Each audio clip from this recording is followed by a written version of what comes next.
Before I begin, I need to say that I'm not trying to convince anyone of anything. I'm just telling you what happened to me and my cousin Leo. This happened a few years back in late October. The leaves were mostly down, covering the ground in a thick, crunchy carpet of brown and yellow. It was that time of year in Pennsylvania when the air has a specific kind of cold to it. It's not the deep, biting cold of winter yet. It's a damp, heavy cold that seeps into your bones if you stand still for too long. It smells like wet earth and decaying leaves. For people like me, people who grew up in the woods, it's the best smell in the world. It's the smell of hunting season. I was 26 at the time. Leo was a year older. We've been hunting and fishing together since we were kids, taught by my dad and our uncle. The woods were our second home. We were comfortable there, more comfortable than in town, honestly. There was nothing in the woods of western Pennsylvania that we felt we couldn't handle. We knew about black bears. We knew how to act around them, how to make noise, how to store food. We respected them, but we weren't scared of them. We knew about coyotes, bobcats, the rare mountain lion sighting that always turned out to be a hoax or a misidentification. We were competent. We were prepared. That's what makes this so hard to accept, even now. The plan for that day was simple. It was a Thursday, and I had taken a half day from my job at the auto parts store. Leo was a mechanic and had the afternoon off. We wanted to go check a game camera I had set up a few weeks prior. It was on a trail leading off an old, decommissioned logging road deep in state game lands. It wasn't a place you just stumbled upon. You had to know it was there. The main gate to the logging network was usually locked, but we knew a back way in, a narrow dirt track that was barely on any map. My dad had shown it to me years ago. It was one of those local secrets. My truck, a beat-up but reliable old Ford, could handle the road, but just barely. I picked Leo up around 3 in the afternoon. He tossed his small pack in the bed of the truck and climbed in, smelling faintly of grease and coffee. "Ready to see that monster buck I've been telling you about?" I asked, pulling away from his house. He just grunted and smiled, pulling his camo-patterned hat down a little lower. "We'll see," he said. "Your monster bucks usually turn out to be does with an attitude." We joked like that the whole way there. The drive to the turnoff was about 40 minutes, mostly on winding country roads that cut through farmland and patches of forest. The sky was a solid, washed-out gray. It looked like it could rain, but the forecast had said it would hold off. We weren't planning on being out long anyway. Drive in, walk the half-mile to the camera, swap the SD card, and be back at the truck before the sun was fully down. An hour, maybe an hour and a half, tops. It was routine. We turned off the paved road onto the gravel access road. The truck's tires crunched loudly. After another mile, we came to the spot. It didn't look like much, just a small, overgrown opening in the trees, blocked by a rusting metal pole that had been pushed over years ago. This was the entrance to the old road. I eased the truck over the flattened pole and onto the 2-track path. The forest immediately closed in around us. The temperature seemed to drop a few degrees as soon as we were under the canopy of the remaining oak and maple trees. The road was rough. Deep ruts filled with muddy water from a previous rain forced me to drive slowly, weaving the truck back and forth. Branches, thin and skeletal without their leaves, scraped against the windows and the roof. It was a sound I was used to. The sound of going somewhere wild. Getting rougher back here, Leo noted, bracing his hand on the dashboard. Keeps the riff-raff out, I said. It was true. We never saw anyone else back in this area. It felt like our own private piece of the woods. We drove for another 15 minutes, crawling along in first gear. The road was deteriorating the further we went. In some places, it was almost completely washed out, and I had to carefully navigate the tires along the high ground. Finally, we reached the spot I always parked. It was a small clearing, a place where they must have loaded logs onto trucks 50 or 60 years ago. The ground was flat and covered in a thin layer of grass and moss. I pulled the truck in and shut off the engine. The silence that followed was immediate and profound. It wasn't a dead silence. It was the living silence of the deep woods, the faint rustle of a squirrel in the leaves, the distant caw of a crow, the soft whisper of the wind through the bare branches.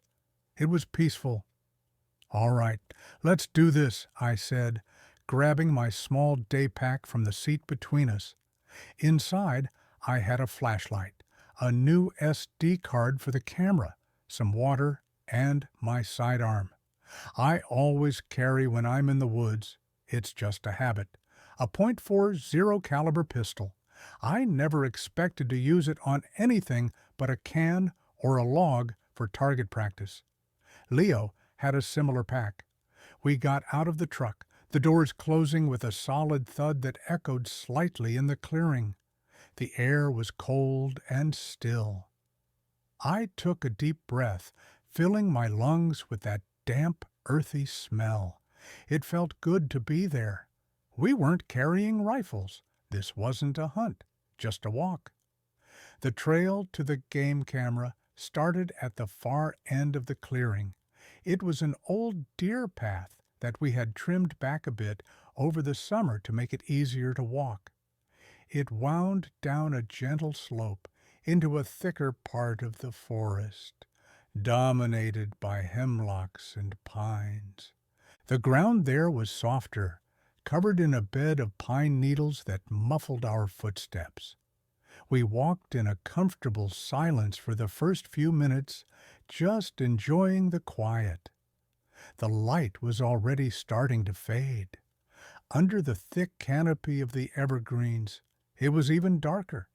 The world was turning into shades of gray and deep green. We had maybe an hour of usable daylight left. Plenty of time. The camera was mounted on a big oak tree overlooking a small stream. It was a natural funnel for deer and other animals. We'd gotten some great pictures there in the past. A big black bear, a bobcat, and plenty of deer. As we got closer to the stream, I noticed something, or rather, a lack of something. The woods had gone quiet, completely quiet, not the peaceful, living quiet from before.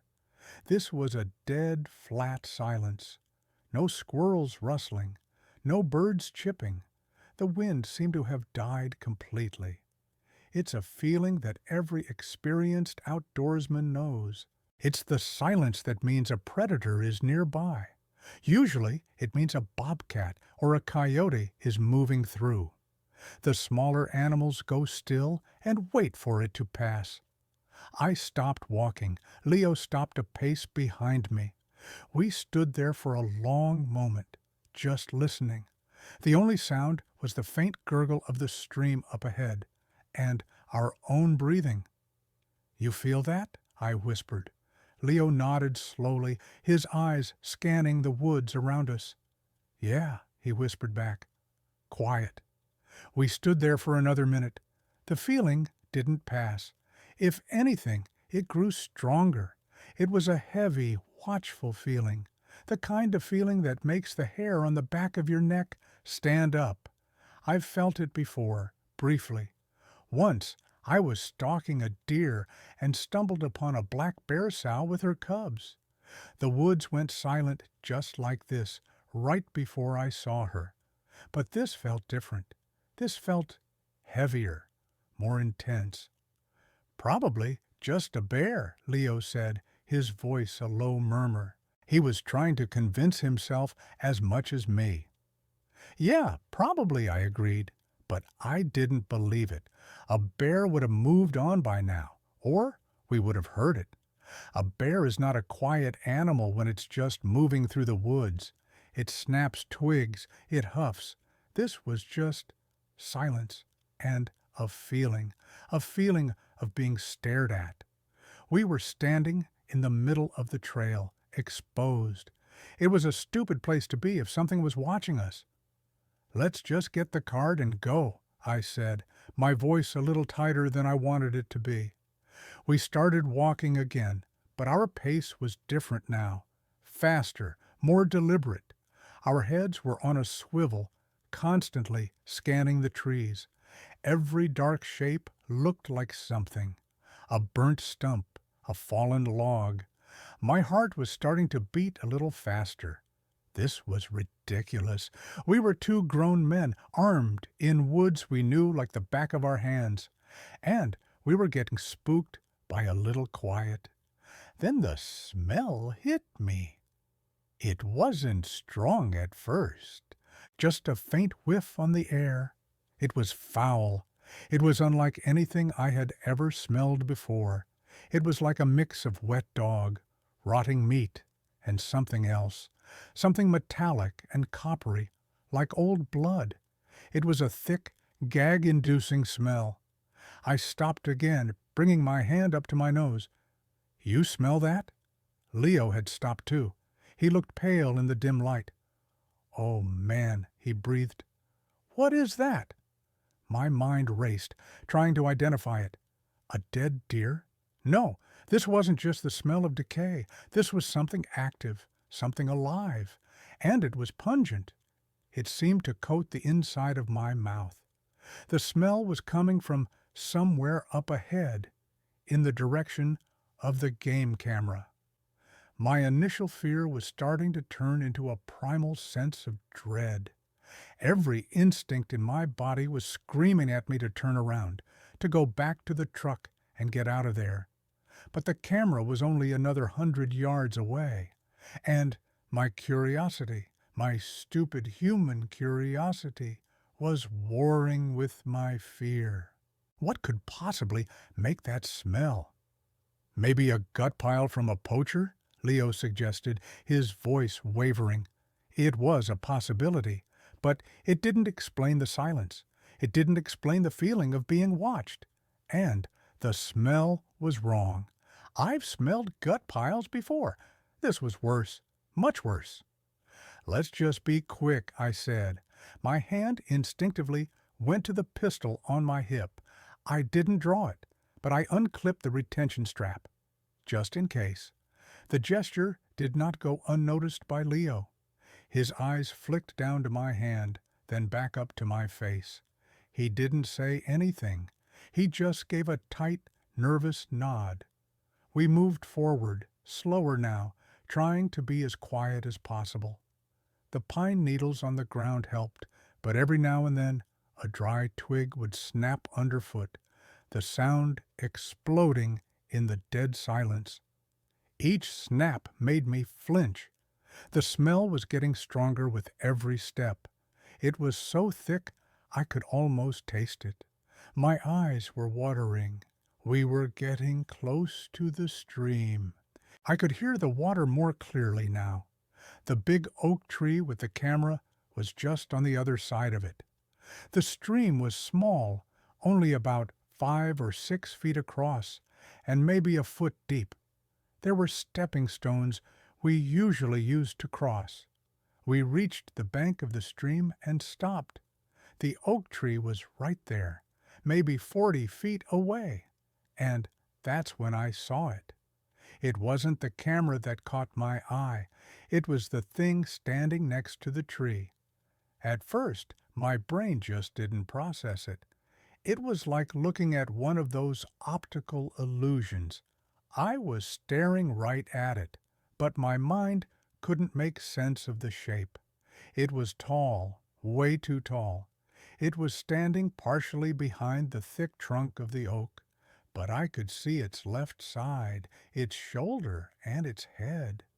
It was dark, a dark matted color that was somewhere between black and gray. It wasn't fur, not like a bear. It looked more like coarse, wiry hair. It was perfectly still. It was just standing there, as if it were a part of the tree, a dark, twisted growth. I blinked, thinking my eyes were playing tricks on me in the low light, but it was still there, solid, real. Mark. Leo's voice was a choked whisper. He saw it too. I couldn't speak. My mouth was dry, and my throat felt like it had closed up. I just stared, trying to make the image fit into some category I understood. Bear? No. It was standing on two legs, and it wasn't standing up on its hind legs like a bear does to get a better look at something. It was standing like a man stands, relaxed, natural, but it was no man. The sheer height was wrong. The oak tree it was next to was massive, at least 4 feet in diameter. And this thing, its head was level with a branch that I knew was a good 8 feet off the ground. It was huge. Its shoulder was broad, impossibly broad, thick with muscle that was visible even through the matted hair. Its arm, the one I could see, was long. Too long. The proportions were all wrong. The hand, which was hanging loosely at its side, had long, dark fingers. They almost looked like claws. But it was the head that broke my brain. It wasn't human. It wasn't a bear. It was canine. It was the head of a wolf or a huge dog. It had a long, tapered snout and pointed ears that stood erect on the top of its head. I could see them silhouetted against the darkening gray sky. I couldn't see its eyes. It was looking away from us, down the stream. Its head was slightly turned, giving me a perfect profile. My mind was screaming. This wasn't real. This couldn't be real. This was a dream, a hallucination. My mind was inventing this because the woods were quiet and there was a strange smell. But Leo was next to me, his breath coming in short, panicked gasps. He was seeing the same impossible thing I was. We were frozen. Time seemed to slow down. Every detail of the scene burned itself into my memory. The gray light, the dark, silent trees, the gurgle of the stream, the foul, overpowering smell, and this creature, this monster from a nightmare, standing 40 feet away from us as if it belonged there. My hand was still on my pistol. My thumb was rubbing back and forth over the grip, a nervous, subconscious movement. What good would a pistol do against something that size? The thought was absurd. It was like bringing a knife to a gunfight. No, it was like bringing a toothpick. The thing hadn't moved. It didn't seem to know we were there, or it didn't care. The silence in the woods was no longer a mystery. This was the reason. This was the apex predator that had shut everything up. Every animal, every bird, every insect in this patch of forest was hiding in absolute terror, and we were standing out in the open. "We need to go," Leo breathed. His voice was so quiet, I barely heard it. Now! He was right. We had to leave. We had to get back to the truck. But my feet felt like they were nailed to the ground. I couldn't take my eyes off it. Part of me was terrified beyond words. Another part was morbidly fascinated. This thing shouldn't exist. It defied every law of nature I knew. And yet, there it was. I started to slowly, carefully back away. One step. My foot landed on a patch of soft pine needles. No sound. Another step. Leo started to back away with me, moving in perfect sync. We were like two scared animals trying to retreat without triggering a predator's chase instinct. The creature still hadn't moved. It remained in profile, staring down the stream. What was it looking at? We took another step back, and another. My heart was a drum against my ribs. I was trying to control my breathing, to keep from hyperventilating. We had backed up about 10 feet. We were almost at a bend in the trail that would take us out of its line of sight. Just a few more feet. We can make it, I thought. We can get away. It doesn't know we're here. That was a mistake. As if it had heard my thoughts, the creature's head snapped around. The movement was so fast it was a blur. One moment it was looking down the stream. The next it was looking directly at us, and I saw its eyes. They seemed to glow. It wasn't a reflection, like cat's eyes in a headlight. It was a faint, internal luminescence, a pale, sickly yellow. They were intelligent eyes. They weren't the eyes of an animal. They were the eyes of something that was thinking, something that was looking at us and seeing us for exactly what we were, small, weak, prey. A sound came from deep in its chest. It was a low, guttural growl that vibrated through the air. I felt it in my bones. It was the most terrifying sound I have ever heard. It was a sound of pure, unrestrained malice. For a second that stretched into an eternity. We were locked in that stare. Me, Leo, and this impossible thing. The world just ceased to exist outside of that moment. Then it moved. It took one step out from behind the tree, revealing its full form. My mind reeled. It was even bigger than I thought. Its legs, they were wrong. They were bent like a dog's, with the hocks halfway up the leg. But it was standing upright on them. It was a digitigrade posture, like a werewolf from a movie. But this wasn't a movie. Its chest was massive, a barrel of muscle. Its arms were long and sinewy, ending in those dark, claw-like hands. It stood there, fully exposed, for just a second. It was easily 8.5 feet tall, maybe taller. It took a deliberate step toward the stream, toward us. That broke the spell. "Run!" I screamed. It wasn't a word. It was just a raw, panicked sound torn from my throat. We turned and fled.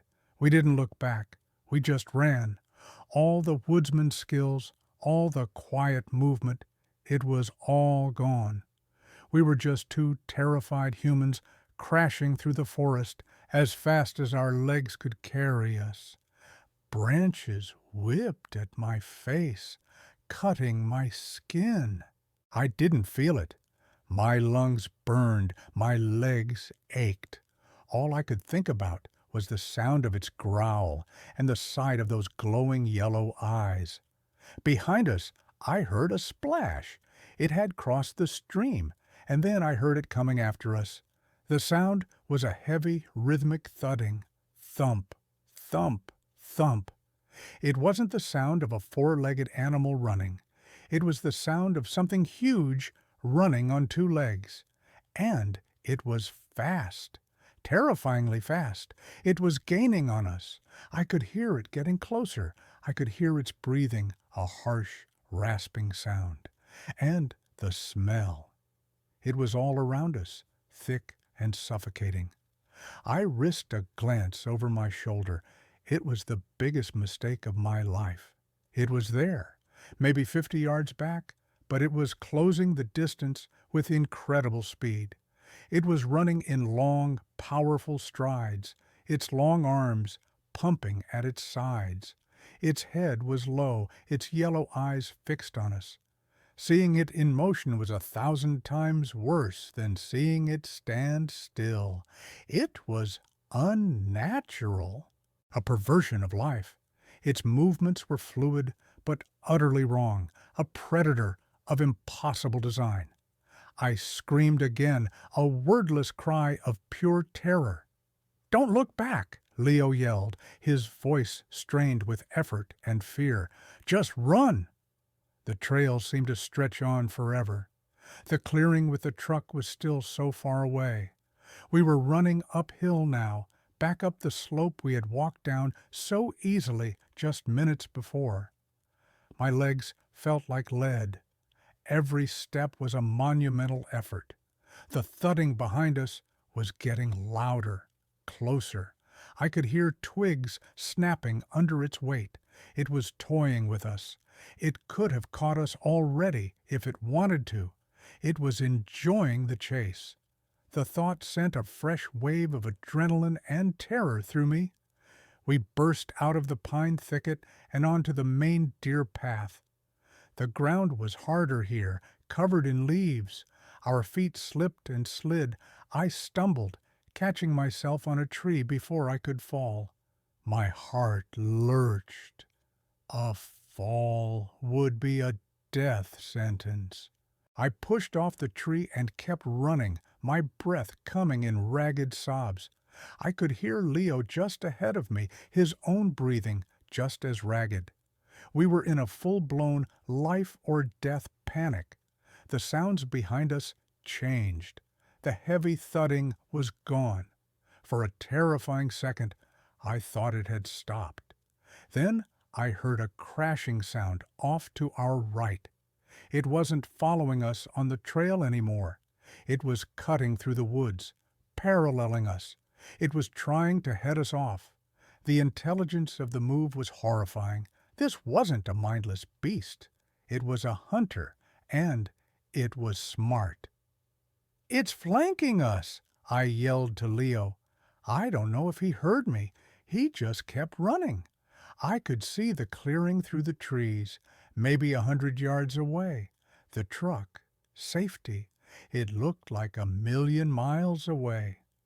The crashing in the woods to our right was getting closer. I could see flashes of a dark shape moving between the trees. It was keeping pace with us easily. It was going to intercept us before we reached the truck.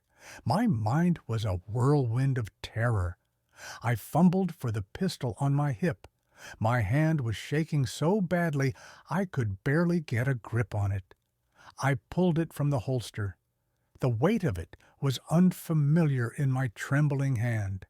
I had no idea what I was going to do with it. Shoot at it while running full tilt through the woods? It was a laughable idea. But it was the only thing I could think of, the only small piece of control I had in a situation that was completely out of control. We were 50 yards from the clearing. The crashing was almost beside us now. Any second, it was going to burst out of the trees in front of us. Leo was a few feet ahead of me. He reached the edge of the clearing first. He sprinted across the open ground toward the passenger side of the truck. I broke out of the tree line a second later. And it happened. The creature burst from the woods to my right. It didn't come at me. It ran straight for the truck, cutting off my path. It moved with a speed that was simply impossible for something so large. In 2 or 3 long strides, it had crossed the 20 yards of open space and placed itself between me and the driver's side door. It stood there, its chest heaving. The foul smell was overpowering. I skidded to a stop about 30 feet away, my feet sliding on the damp grass. I raised the pistol, both hands shaking uncontrollably. I aimed at the center of its massive chest. Leo had reached the passenger door and was fumbling with the handle. Get in!" I screamed at him, my voice cracking.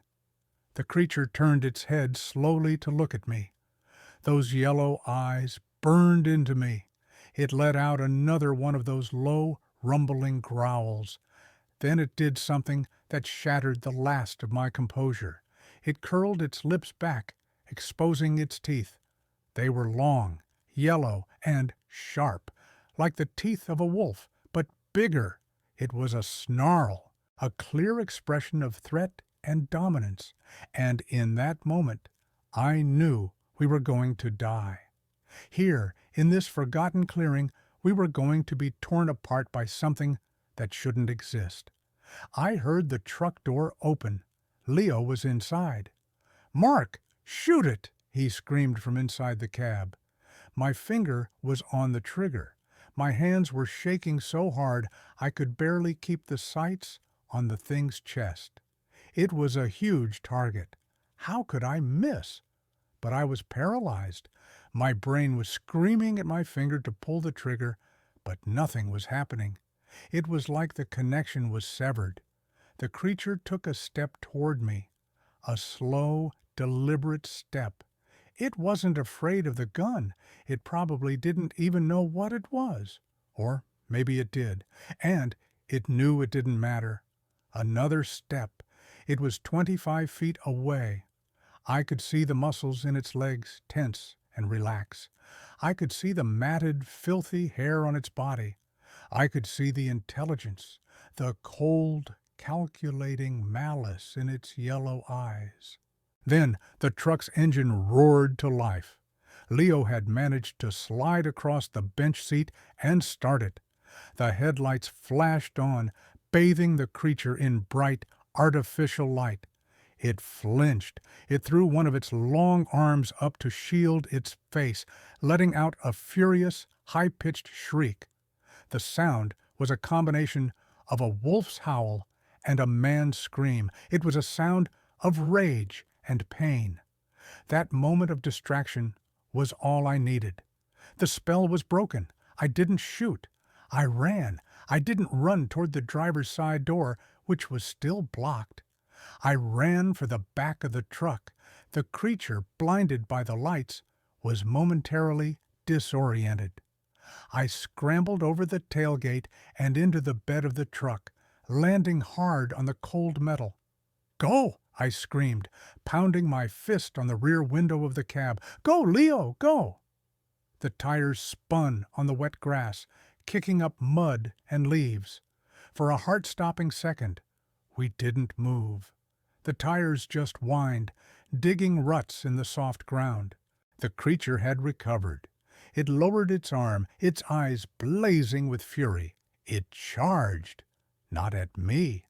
At the front of the truck, it slammed its body into the driver's side front quarter panel with incredible force. The whole truck shook. There was a sickening crunch of metal. Just as it hit, the tires caught. The truck lurched forward. Leo had it floored. We shot out of the clearing and back onto the logging road. I was still in the bed of the truck, clinging to the side. I looked back. The creature was standing in the middle of the clearing, illuminated by our taillights. It wasn't following. It was just standing there, watching us go. Its form was a towering dark silhouette against the headlights we had left on in our haste. Then, as we rounded the first bend, it let out a howl. It wasn't the shriek of pain from before. It was a long, mournful, terrifying howl that echoed through the entire forest. It was a sound of victory, a sound that said, "This is my territory, and you are lucky to be leaving it alive." That sound followed us all the way down the logging road. Leo didn't slow down. He drove like a madman, the truck bouncing and scraping through the ruts. I was being thrown around in the back, but I didn't care. I just held on, my eyes fixed on the road behind us, expecting to see that horrifying shape appear at any moment. But we were alone. The drive back down that road, which had taken 15 minutes on the way in, felt like it took an hour. Every shadow seemed to hold a threat. Every scrape of a branch against the truck made me jump.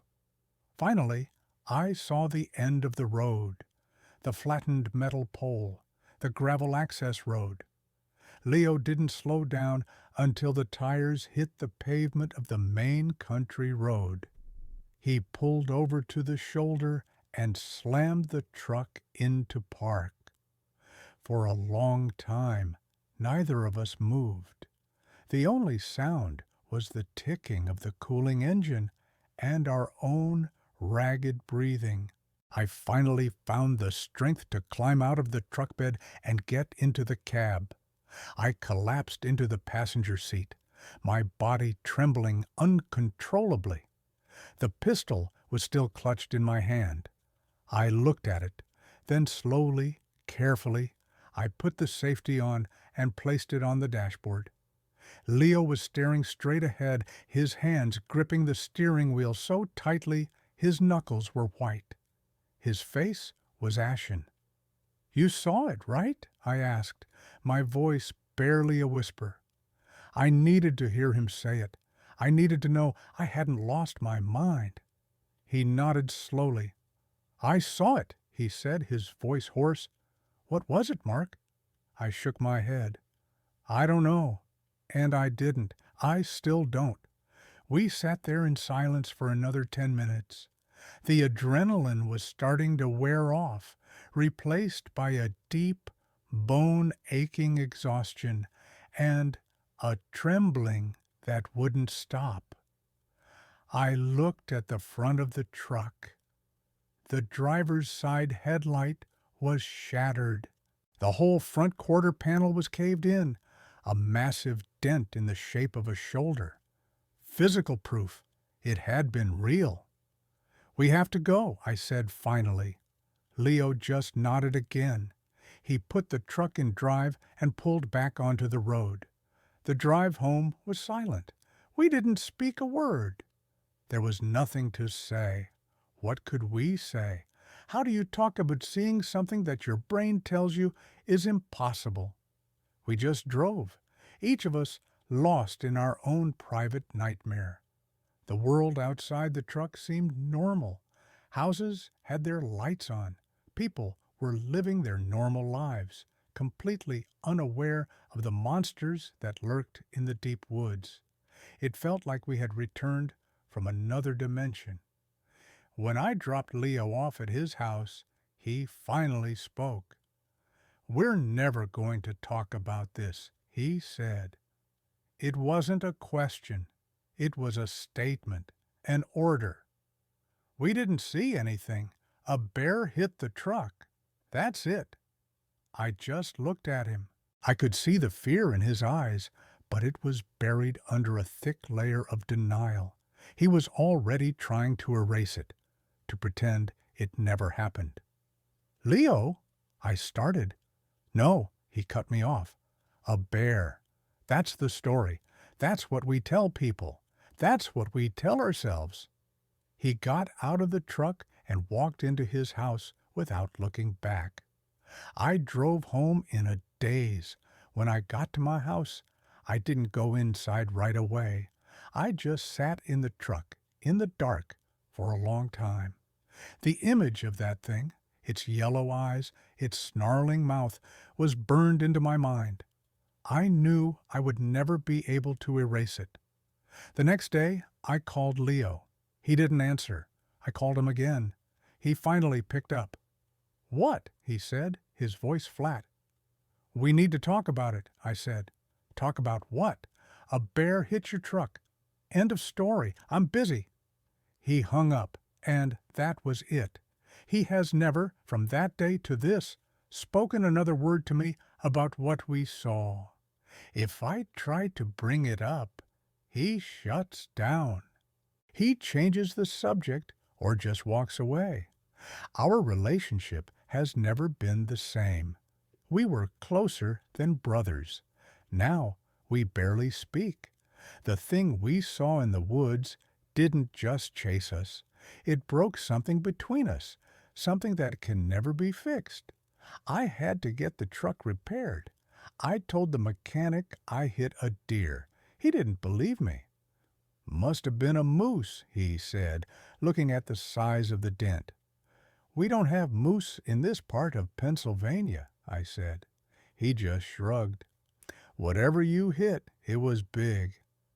I never went back for the game camera. It's probably still strapped to that oak tree. I don't want to know what pictures are on that SD card. I have a feeling I know what the last few pictures would be. A dark shape, yellow eyes. I don't go into the woods alone anymore. I don't even like going in with other people. The peace I used to feel there is gone. It's been replaced by a constant, low-level anxiety, a feeling of being watched. Every time I'm in the forest, I feel it. I can't enjoy it anymore. It took away my second home. I sleep with a light on now. Any strange noise outside my window at night sends my heart into a panic. I have nightmares.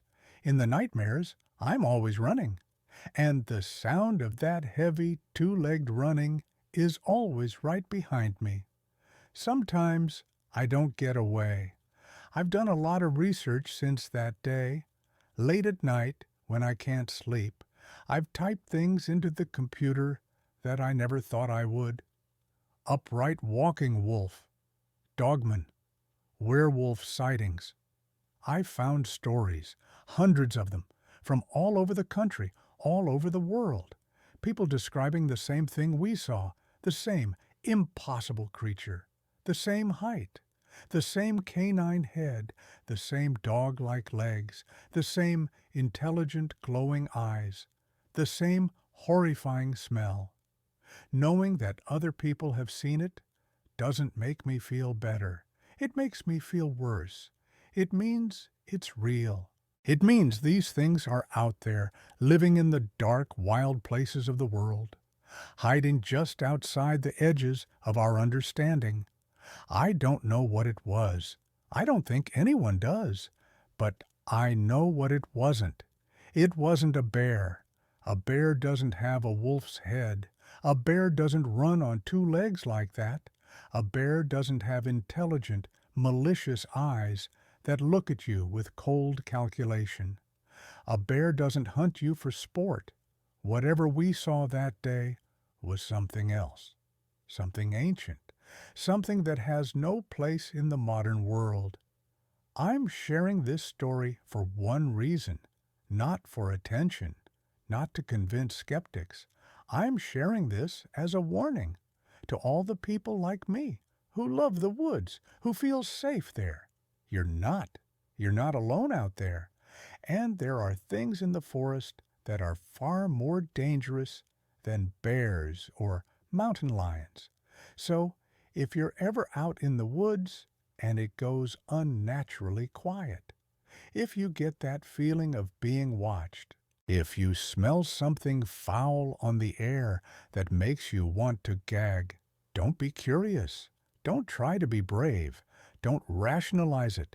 Listen to that primal fear that's screaming at you from the oldest part of your brain. Turn around and run. Get back to your car, your house, your civilization, and don't look back, because what's watching you from the trees is not something you want to see. Trust me, the memory of that day is a wound that will never heal. Sometimes I trace the old scratch marks on my face, faint white lines now, and it all comes rushing back.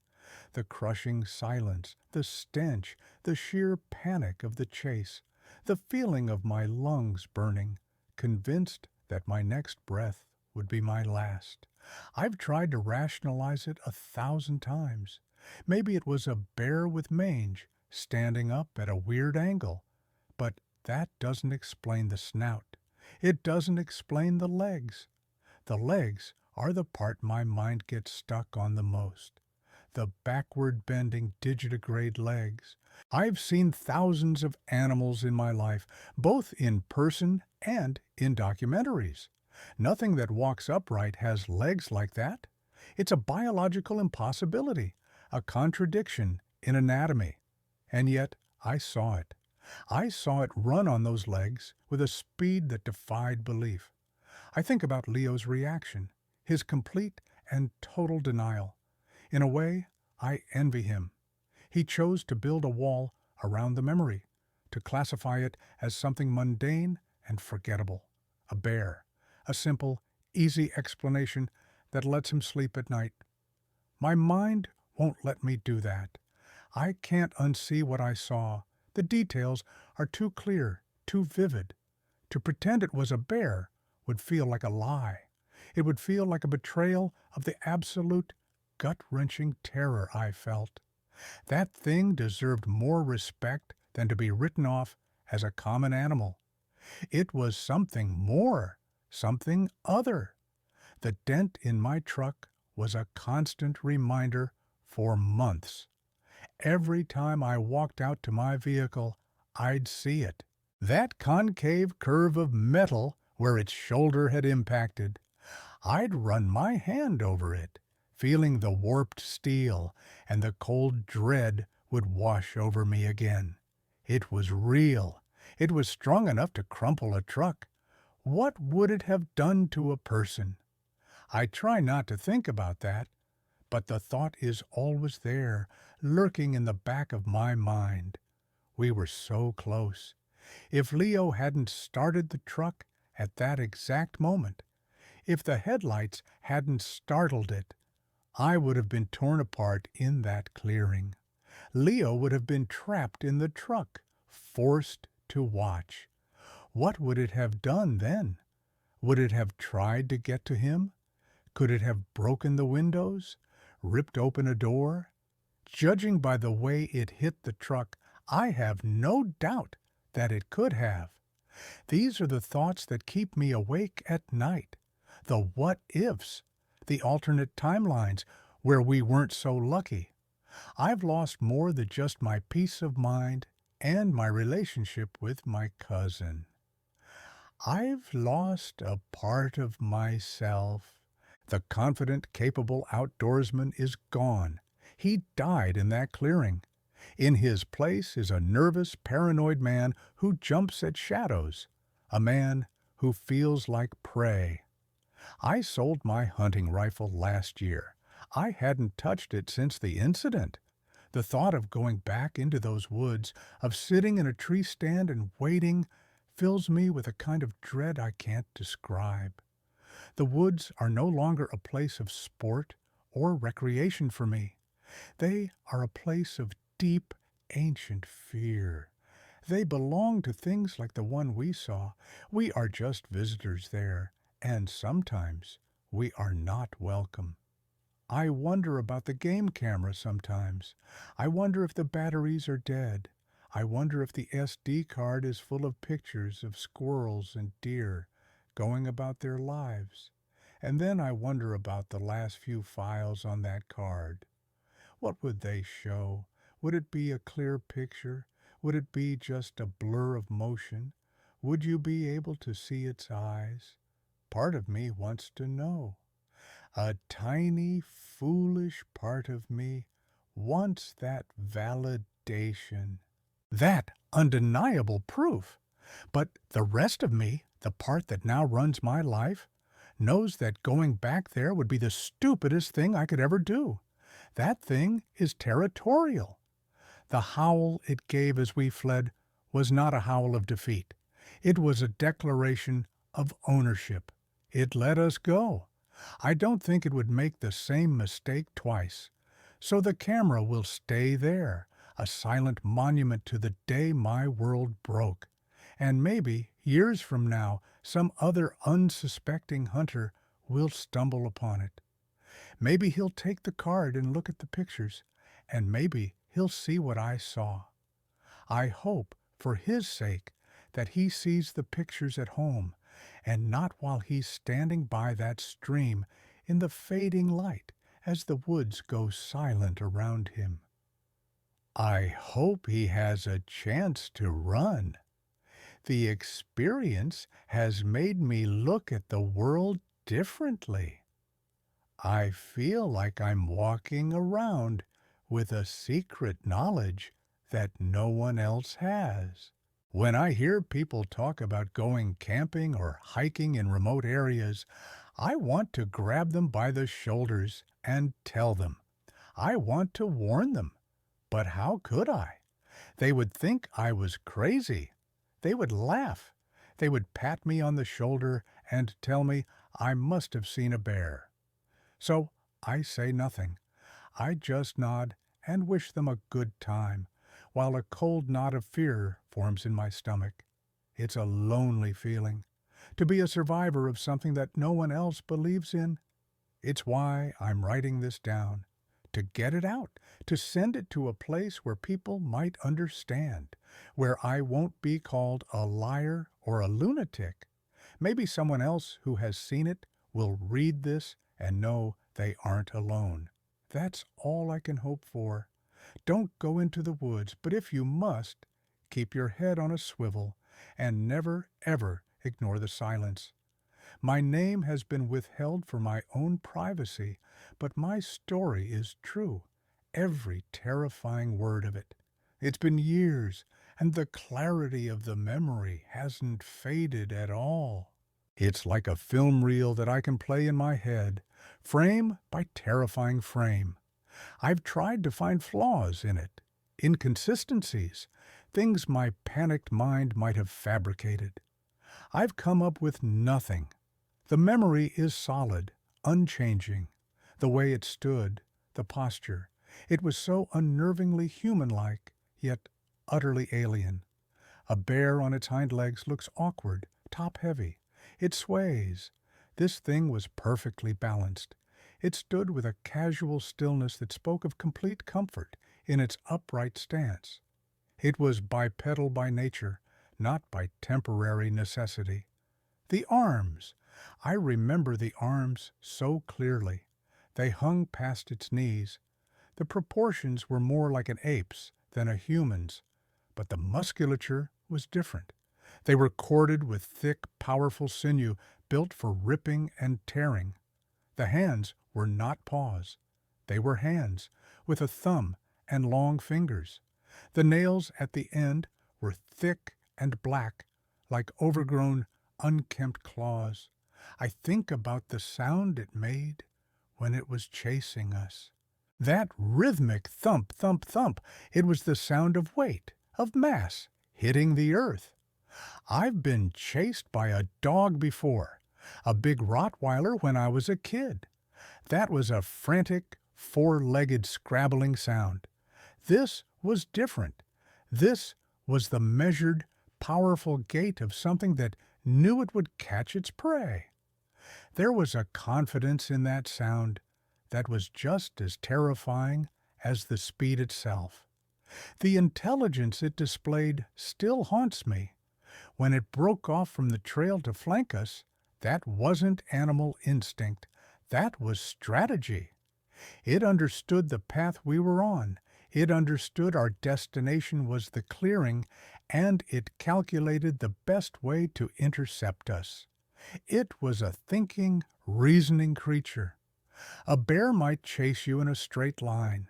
It might bluff charge. It wouldn't execute a complex flanking maneuver. And the snarl.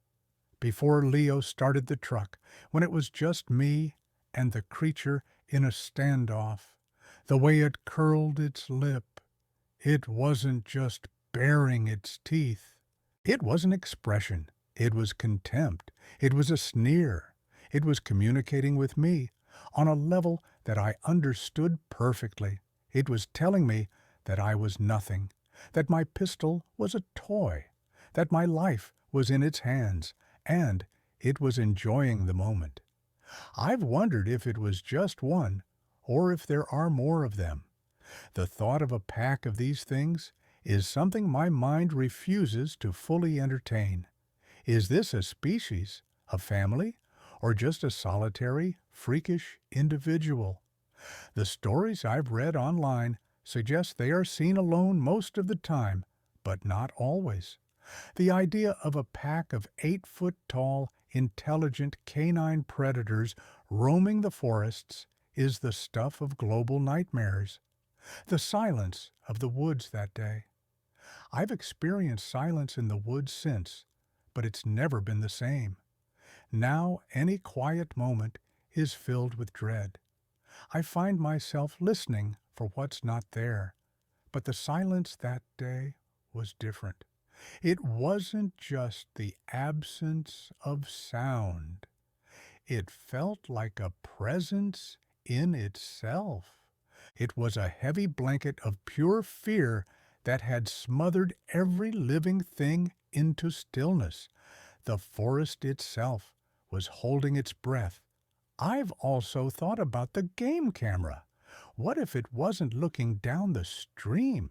What if it was looking at the camera? Was it curious about the small, man-made objects strapped to the tree? Did it sense the low-power electronics? I've read accounts where these creatures seem to be attracted to or agitated by cameras and other equipment. Maybe our little scouting mission interrupted its investigation of the strange object in its territory. Leo's denial is a fortress. I saw him a few months ago at a family barbecue. We were standing near each other, but not really talking. His wife came over and mentioned the big dent I used to have in my old truck. "Oh yeah," she said. "Didn't you and Leo hit a bear or something?" I saw a flicker of something in Leo's eyes, a flash of that old terror. It was there for just a second, and then it was gone, replaced by a forced, casual smile. "Yeah," he said, not looking at me. "Big old bear, ran right out in front of us. Crazy." He picked up his beer and walked away. He can't even stand to be near a conversation about it. The wall he built is thick, but the prisoner is still inside. I feel like I'm living in a different reality from everyone else. They see a forest and think of hiking, camping, beauty. I see a forest and I think of shadows, silence, and teeth. I see a place where the rules of biology don't apply. I see a place where nightmares can walk. It's isolating. It's like being the only one who can see the monster in the room. Everyone else is just going about their business, oblivious, while you're frozen in terror. The smell. I can sometimes still smell it. It's a phantom smell. I'll be sitting at home watching TV, and for just a second, I'll get a faint whiff of wet dog and rot. My blood runs cold every single time. My heart starts pounding, and I have to get up and walk around, convince myself it's just my mind playing tricks on me. But is it? Or is it the memory so deeply embedded in my senses that it can just manifest on its own? I never told my dad. He's an old-school woodsman. He taught me everything I know. How could I tell him that his world, the world he gave to me, is a lie? How could I tell him there's something in his woods that he can't explain away? He'd either think I was crazy or he'd get his rifle and want to go looking for it. I couldn't live with either of those outcomes, so I keep the secret from him too. It's another wall between me and someone I love, built by that thing. I sometimes wonder if it let us go on purpose. It could have caught us on the trail. It could have disabled the truck more severely. When I was in the bed of the truck and it was standing in the clearing, it just watched us go. It howled, but it didn't pursue. Why? Was it a warning? Was it a game? Was it a show of dominance, proving it could have killed us at any moment but chose not to? The idea that our survival was dependent on its whim, its choice, is almost more terrifying than a mindless attack. It implies a level of intelligence and control that is deeply unsettling. The howl. It wasn't a dog howl or a wolf howl. I've heard both many times. This was deeper, more resonant. It had a strange, almost human quality to it, a resonant baritone that made the air itself seem to vibrate. And it was so loud. It filled the entire valley. It was a sound of absolute power and dominion. It wasn't just a noise, it was a broadcast, a statement to everything within earshot. My life is now defined by before and after. Before the incident, I was a happy, well-adjusted person with a love for the outdoors. After the incident, I am a collection of anxieties and traumas. I check the locks on my doors multiple times before I go to bed. I had motion sensor floodlights installed on all corners of my house. I live in a relatively populated suburban area, miles from any deep woods, but it doesn't matter. The fear doesn't respect geography. It followed me home. I know I'll never be the same. A piece of me is still back there in that dark forest, frozen in front of a creature that shouldn't exist. Part of me is still running for my life, with the sound of those heavy footfalls right behind me. You don't just walk away from something like that. You carry it with you. It becomes a part of you, a dark, heavy passenger that never leaves. And all you can do is learn to live with the weight. That's what I'm doing now. I'm learning to live with it. But I'll never forget. I can't. My name is not important. The location is best left forgotten. But what happened was real, and it is a warning. Welcome back, everyone. No matter where you are, no matter what time it may be, I hope you are all doing well out there. Tonight, we are diving back into the stories that find us from the dark and quiet places. The accounts you are about to hear come from regular people, people just like you and me, who found themselves in a situation they could not explain. These are their stories in their words. We don't push any conclusions here. We are simply a platform for these experiences to be shared. If you have had an encounter of your own that you would like to share, my email address is in the description of this video. I read every single submission that comes in. Now, for everyone listening, I invite you to grab a drink, lock your doors and windows, and turn down the lights. It is time to begin. My name is not important, but where I am from is. I grew up in the Ozarks, a place that feels ancient and wild even in the 21st century. The hills are steep, the hollows are deep, and the woods are so thick that in some places the sunlight never really touches the ground. It is a beautiful place, but it has a different kind of darkness, a heavy darkness. I was 19 when this happened. I had lived on our family's property my whole life. It was about 100 acres, mostly dense hardwood forest, with a long gravel driveway that snaked its way up a hill to our house. To say I was comfortable in those woods would be an understatement. They were my backyard. I knew the sound of every animal, the direction of every creek, and the feel of the ground under my feet in total darkness. I was never afraid. That was my first mistake. The night it happened was a typical summer night in Arkansas. The air was thick and heavy with humidity, the kind that makes your shirt stick to your back the second you step outside. The sound of cicadas and tree frogs was a constant, deafening wall of noise. It was the soundtrack of my entire life. I had taken my dad's old pickup truck into town to grab a few things from the store. It was an old Ford, beat up and rusted in places, but it was reliable. I knew that truck like the back of my hand.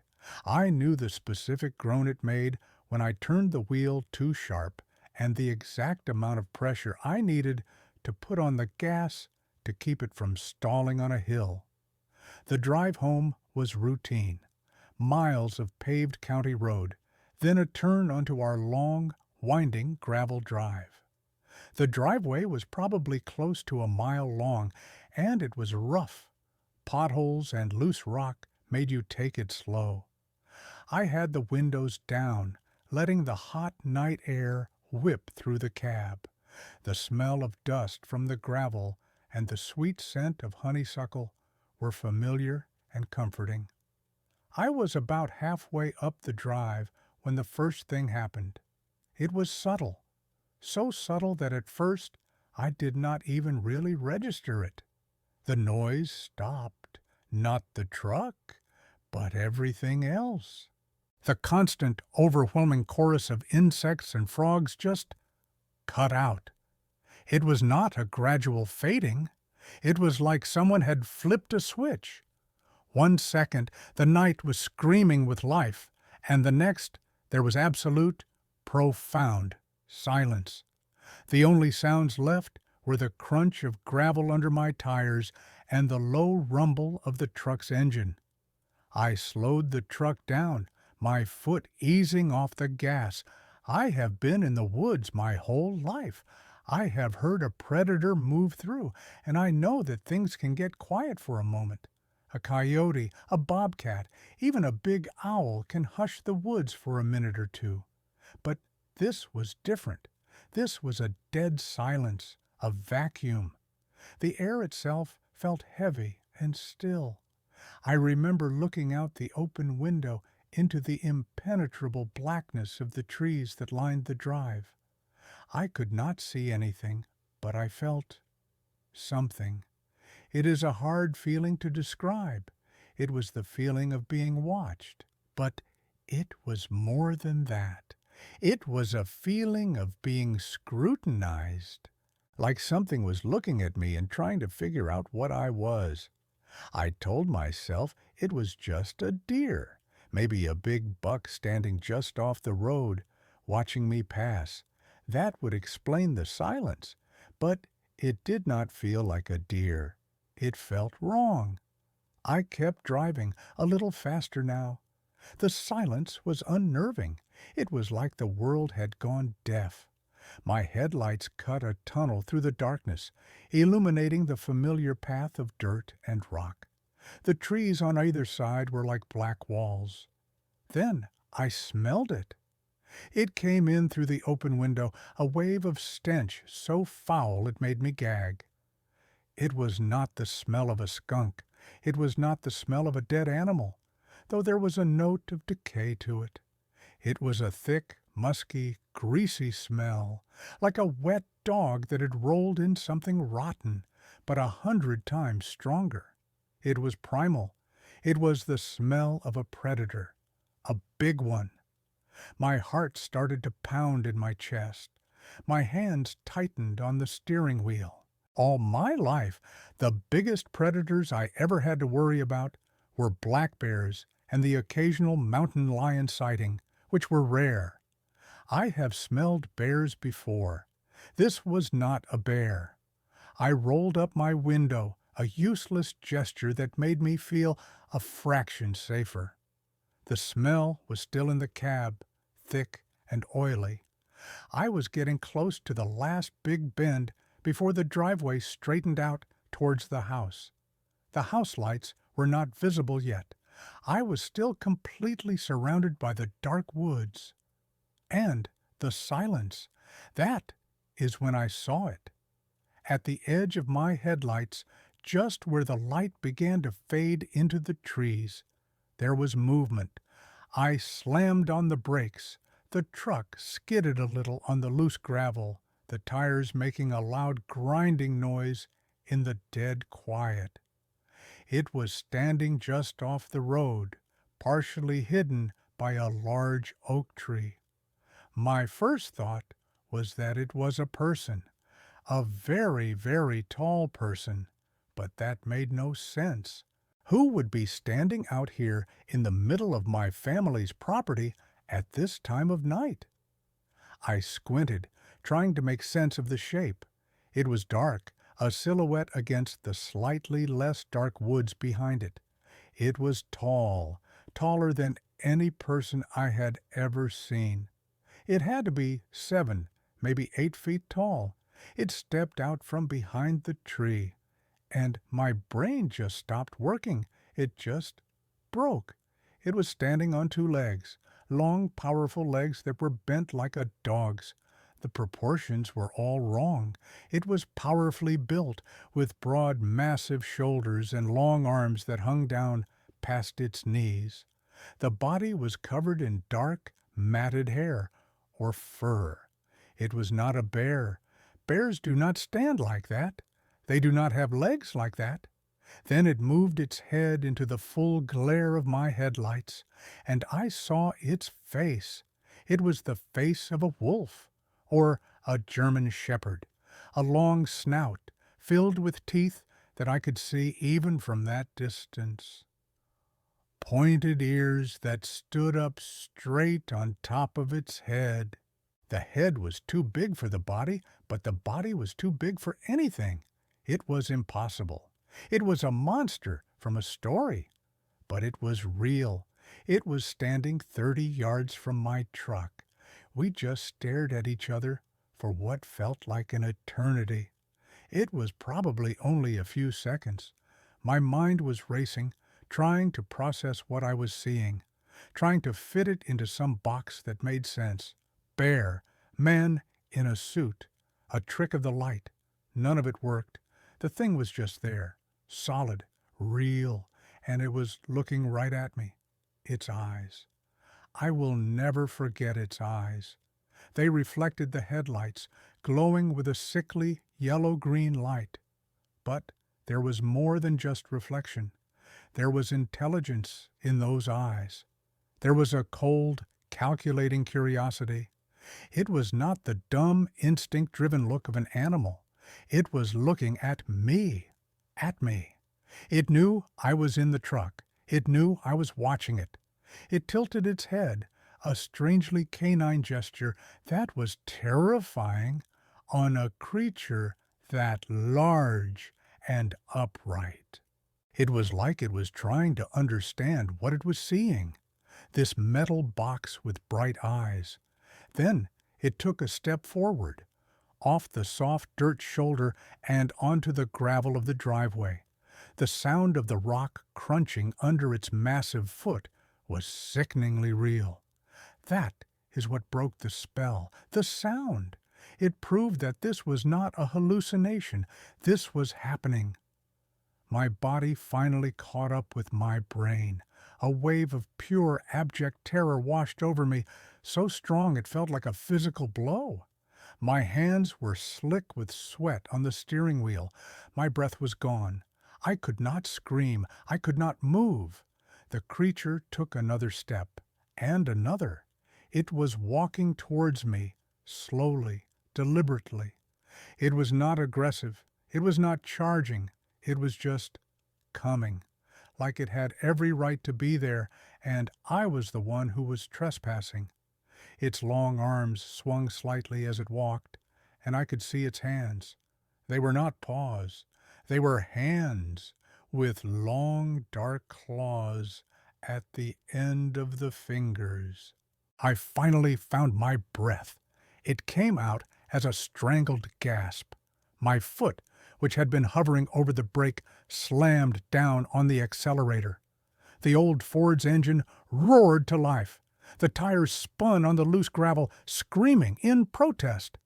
For a terrifying second, the truck just sat there, wheels spinning, not moving. The creature was still coming. It was maybe 15 yards away now. Then the tires caught. The truck lurched forward, fishtailing wildly. I wrestled with the wheel, trying to keep it on the narrow drive. I glanced at my rearview mirror. That was a mistake.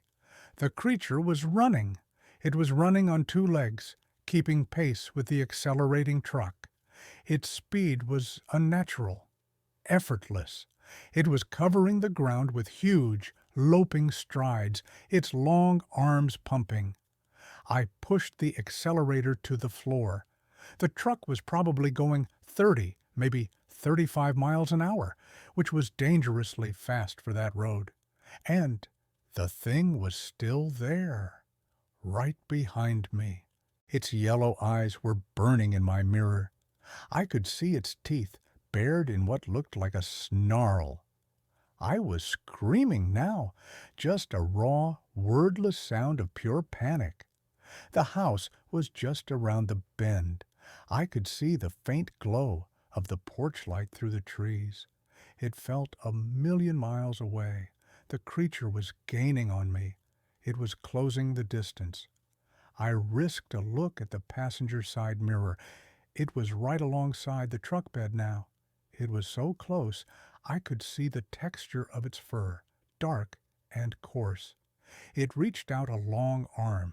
I heard a loud, metallic scraping sound along the side of the truck, the sound of claws on steel.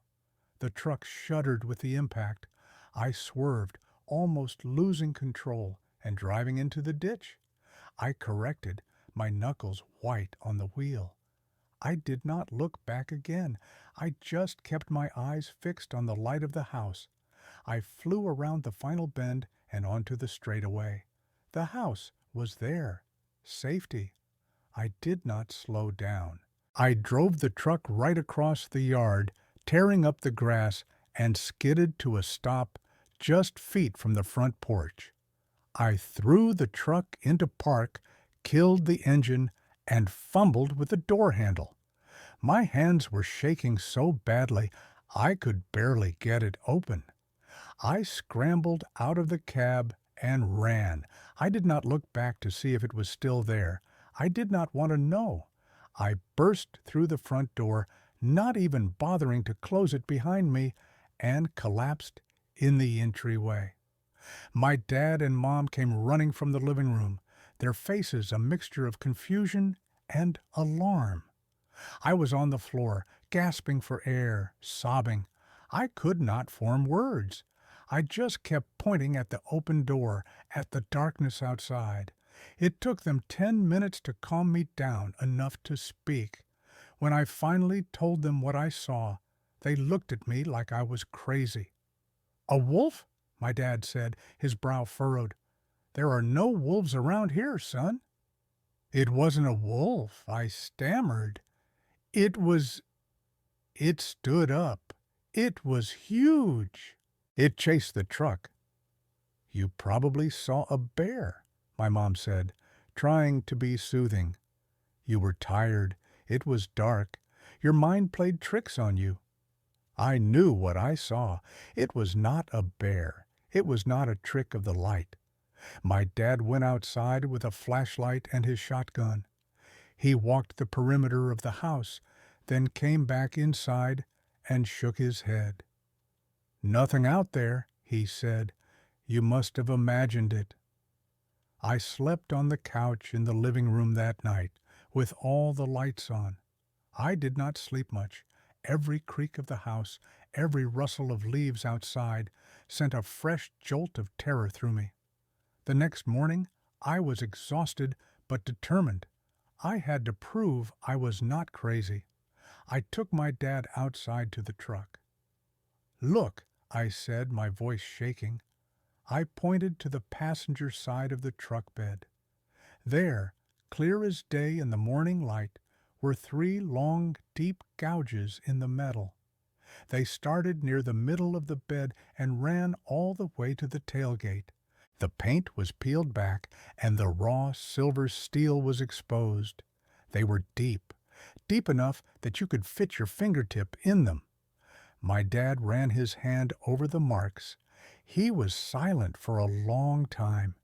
He looked at the gouges. He looked at me. He looked out towards the woods. "Must have been a low-hanging branch," he said, but his voice lacked conviction.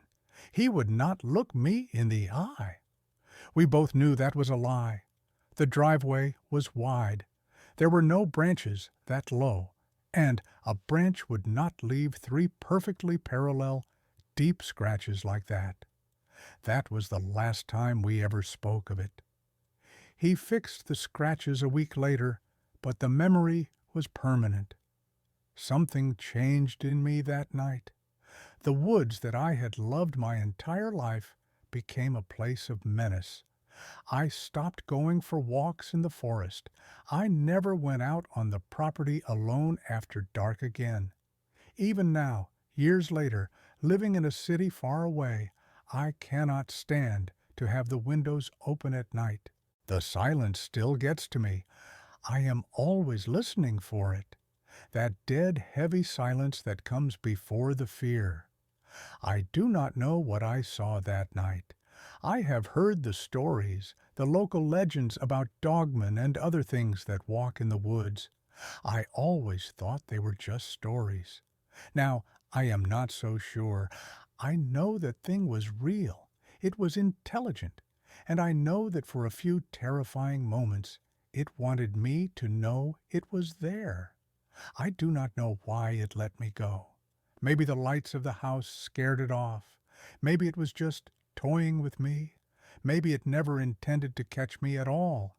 That is almost a more terrifying thought. I am not writing this to convince anyone. I am writing this because I have to tell someone who might understand. The Ozarks are old and deep. There are things in those woods that we do not know about, things that have been there for a very long time, and they are watching. My girlfriend, now my wife, and I were avid campers. We weren't the type to go to a crowded KOA. We liked to get out there, to find the dispersed camping spots in the national forests where you could go a whole weekend without seeing another soul. We were experienced. We had all the right gear. We knew how to read a map, and we respected the wilderness. We never felt afraid. This was back in our late 20s. We decided to take a long weekend trip to the Allegheny National Forest in Pennsylvania for our anniversary. We found a spot we had been to once before, a small clearing off a little-used Forest Service road. It was perfect. It was nestled in a grove of old hemlocks with a small stream burbling nearby. It felt isolated and peaceful. We set up our tent, got a fire going, and settled in for the night. The first day and night were completely normal.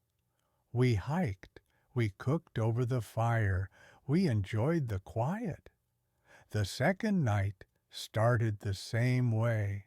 We had just finished dinner and were sitting in our camp chairs, watching the flames of the fire dance in the twilight. The sun had set, and the woods were transitioning from day to night. The birds were giving their last calls, and the frogs were starting up their chorus down by the creek. It was idyllic. Then, just like the first storyteller described, the woods went silent. It was abrupt. The frogs stopped mid-croak. The insects went quiet. The only sound was the crackle of our fire. My girlfriend, Sarah, looked at me. "Did you hear that?" she whispered. "Hear what?" I asked. "I don't hear anything." "Exactly," she said.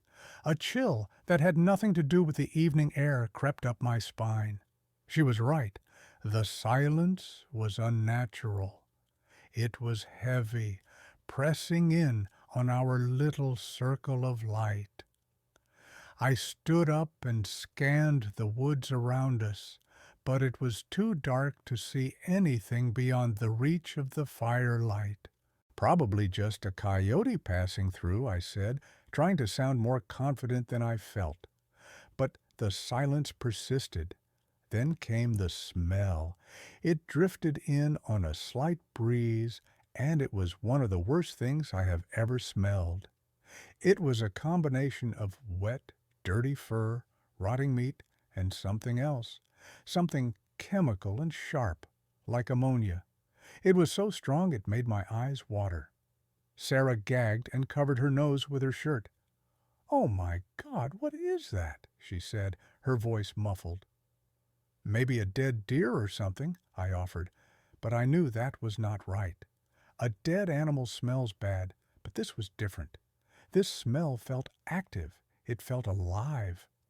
We both stood there, frozen, listening to the silence and smelling that god-awful stench. The feeling of being watched was overwhelming. It was a physical sensation, like ants crawling all over my skin.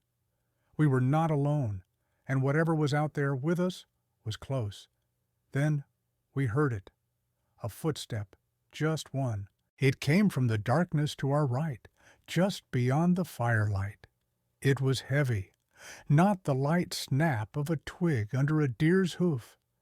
This was the sound of something with immense weight putting a foot down carefully. A heavy thud that seemed to vibrate through the ground. My heart was a drum in my ears. I grabbed the big mag light from our camp table and shined it in the direction of the sound. The beam cut through the darkness, illuminating a wall of trees and ferns. I saw nothing, but as I swept the light back and forth, I caught it. 2 points of light. Eyes. They were maybe 50 or 60 feet away, partially obscured by some brush. And they were high off the ground, way too high. I am 6 feet tall. These eyes were a good foot and a half, maybe 2 feet, above my eye level. They glowed a bright, fiery orange in the beam of my flashlight. They were not the green or yellow eyes of a cat or a deer. They were orange, like embers. "Do you see that?" I whispered to Sarah. "I see it," she said, her voice trembling. "What is it?" "I don't know." The eyes just stared at us. They did not blink. They did not move. They just watched. I kept the light trained on them. My hand was shaking. "Get in the tent, Sarah," I said, my voice low and urgent. "I'm not leaving you out here," she protested. "Go, now." She hesitated for a second, then scrambled into the tent, zipping the flap shut behind her. I was alone by the fire, facing those 2 burning eyes in the dark. I took a step back, closer to the fire. The thing in the woods let out a sound. It was a low, deep growl that seemed to come from its chest. It was not a bear growl, it was not a dog growl, it was deeper, more guttural. The sound vibrated through me, a physical force that made the hair on my arms stand up. I could feel the malice in it. As it growled, the eyes moved. It was stepping out from behind the brush. I got a better look at its shape, and my blood ran cold. It was a silhouette, but there was no mistaking it. It was standing on 2 legs. It was massive, incredibly broad at the shoulders, with a narrow waist. And the head. It had a long snout and what looked like pointed ears. It was the shape of a wolf or a dog, but it was standing like a man.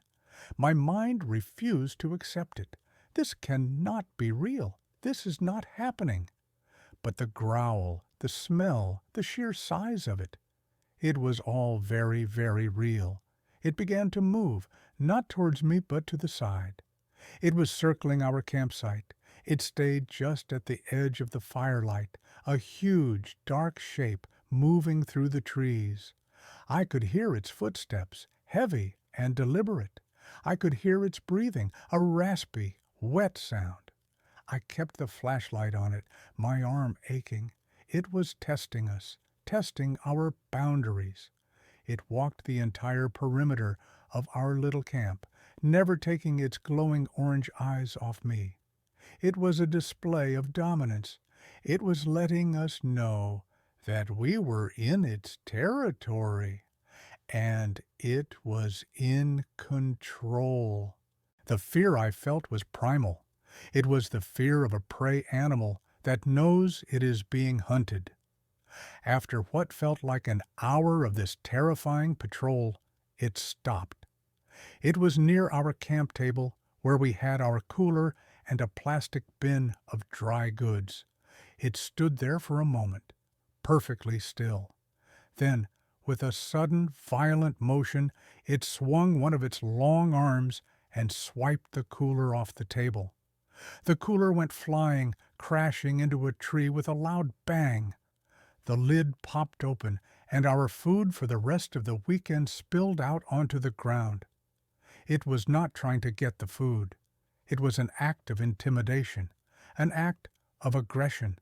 It was showing us how strong it was. That was when I knew we were in serious trouble. This was not some curious animal. This was something intelligent, and it was hostile. "Get in the tent," I yelled at myself, my voice cracking with fear. I backed away from the fire, stumbling over a log, and threw myself through the tent flap, zipping it frantically behind me. Sarah was huddled in the corner, crying silently. "What was that?" she whimpered.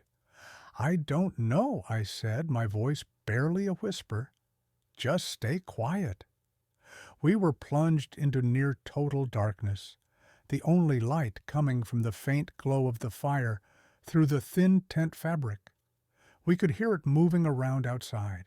We heard sniffing sounds right up against the side of the tent, loud, wet, snuffling noises. It was smelling us. The foul stench of it was seeping through the nylon walls. I grabbed the only thing I had that could be considered a weapon, my camp axe. It was small, just a hatchet, really, but it was better than nothing. I held it in my hands, my knuckles white. Then came the scratching, a light, exploratory scratching on the tent wall right next to my head, the sound of a long claw being dragged down the fabric. Sarah let out a small sob. "Shh," I breathed, putting a hand on her shoulder. The scratching stopped. There was a moment of silence. Then, with a sound of tearing fabric, the tent wall ripped open. A huge, jagged tear appeared right in front of us, and a head pushed its way through the opening. In the dim, flickering light from the fire, I saw it clearly for a second, the long canine snout, the dark fur matted with what looked like mud and something else. The lips were pulled back, revealing a row of enormous yellow teeth, and the eyes, those burning orange eyes, were staring right at us from a few feet away. It let out a guttural snarl, and hot, foul-smelling breath washed over us. Time stopped. My entire world narrowed to that horrifying face in the torn tent. Sarah screamed, a raw, piercing sound, and something inside me snapped. It was pure, unthinking survival instinct. I screamed too, a roar of rage and terror, and I swung the axe. I swung it with every ounce of strength I had.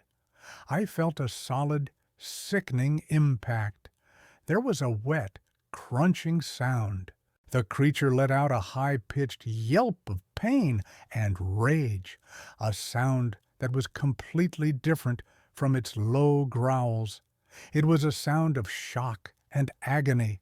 It pulled its head back out of the tent so violently that it ripped the tear even wider. We heard it crash away from the tent. We heard it stumbling through the underbrush, making pained, angry noises. Then we heard it running, crashing through the forest, the sounds getting fainter and fainter until they were gone. And then silence again. We stayed huddled in that torn tent for the rest of the night. We did not sleep. We just sat there, listening, holding each other, shaking. Every snap of a twig, every rustle of leaves sent a new wave of panic through us. But it did not come back. As soon as the first hint of gray light appeared in the sky, we were out of there. We did not even try to pack up the campsite. We grabbed our wallets, our keys, and ran. We left the tent, the sleeping bags, the cooler, everything. We got to the car, locked the doors, and I drove out of there like a bat out of hell. I did not slow down until we hit the main paved road. On the way out, we stopped at the ranger station. I tried to tell the ranger on duty what had happened. I was rambling, probably incoherent. I told him we were attacked. He looked at me with a tired, bored expression.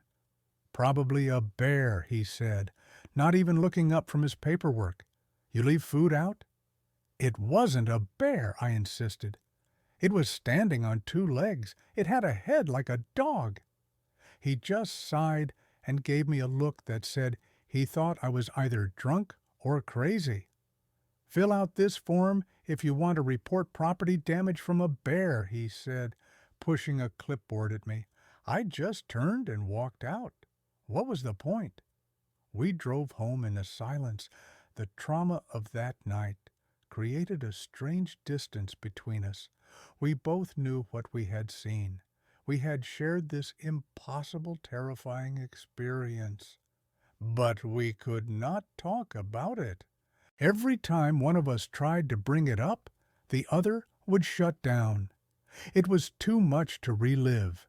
The memory of that snout pushing through the tent, the smell of its breath, the sound of the axe hitting it. It was burned into my mind. We never went camping again. We have been married for 10 years now, and we have never once spent a night in a tent. The wilderness, which was once our sanctuary, is now a source of deep, unspoken fear. I know what I hit with that axe. I know it was not a bear. Bears do not stalk you. They do not methodically circle your camp. They do not rip open your tent to get at you when there is food spilled on the ground just feet away. And they do not have the face of a wolf on the body of a giant. I sometimes wonder if I killed it. I hope I did. But a part of me, a dark, cold part, thinks that all I did was make it angry, and that it is still out there in the dark woods with a scar to remember us by. I have been a hunter my whole life. My father taught me. His father taught him. It is in my blood. For over 30 years, I have spent every autumn in the woods of Michigan's Upper Peninsula. It is a rugged, beautiful, and deeply wild place. I thought I knew it. I thought I knew its sounds, its smells, its rhythms. I was wrong. This happened about 5 years ago. It was late November, the heart of deer season.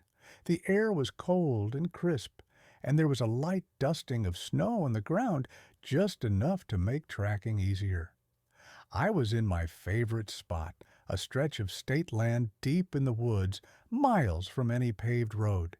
I had a small, rustic cabin that I used as a base camp, but during the day I would go deep. On this particular afternoon, I was in my climbing tree stand, about 20 feet up a big, sturdy maple tree. The stand overlooked a natural funnel, a narrow strip of woods between a thick swamp and a steep ridge. It was a perfect spot to catch deer moving through at dusk. I had been in the stand for a few hours, perfectly still, perfectly quiet. The afternoon was fading into evening. The squirrels and chipmunks had finished their frantic business and gone to their nests. The blue jays had made their last squawking complaints of the day. The woods were settling into that quiet, watchful period just before dark. And then it went completely silent. It was the same dead, unnatural quiet that the other men described. A total and complete absence of sound.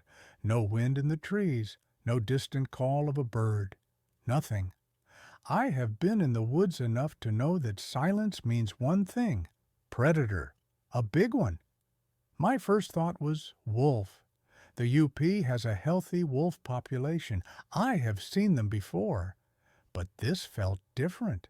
The silence was deeper, more absolute than I had ever experienced. I felt that primal prickle on the back of my neck, the instinct that screams at you that something is fundamentally wrong. I stayed completely still, my eyes scanning the woods below me. My rifle was resting across my lap. Then I smelled it. It was a rank, heavy odor, like a pile of wet, uncured animal hides left to rot. There was a hint of carrion in it, but it was mostly a musky animal smell. It was strong, and it was close. I slowly, carefully raised my binoculars to my eyes, scanning the area downwind from me where the smell was coming from. And that is when I saw it. It was moving through a thicket of young pines about 80 yards away. At first, I could not make sense of what I was seeing. It was dark, almost black, and it was moving in a way that I could not process. It was not walking on four legs. It was walking on two. It was hunched over, moving in a strange, stalking crouch, but it was bipedal. My mind immediately tried to rationalize. A bear with mange? No, the shape was wrong.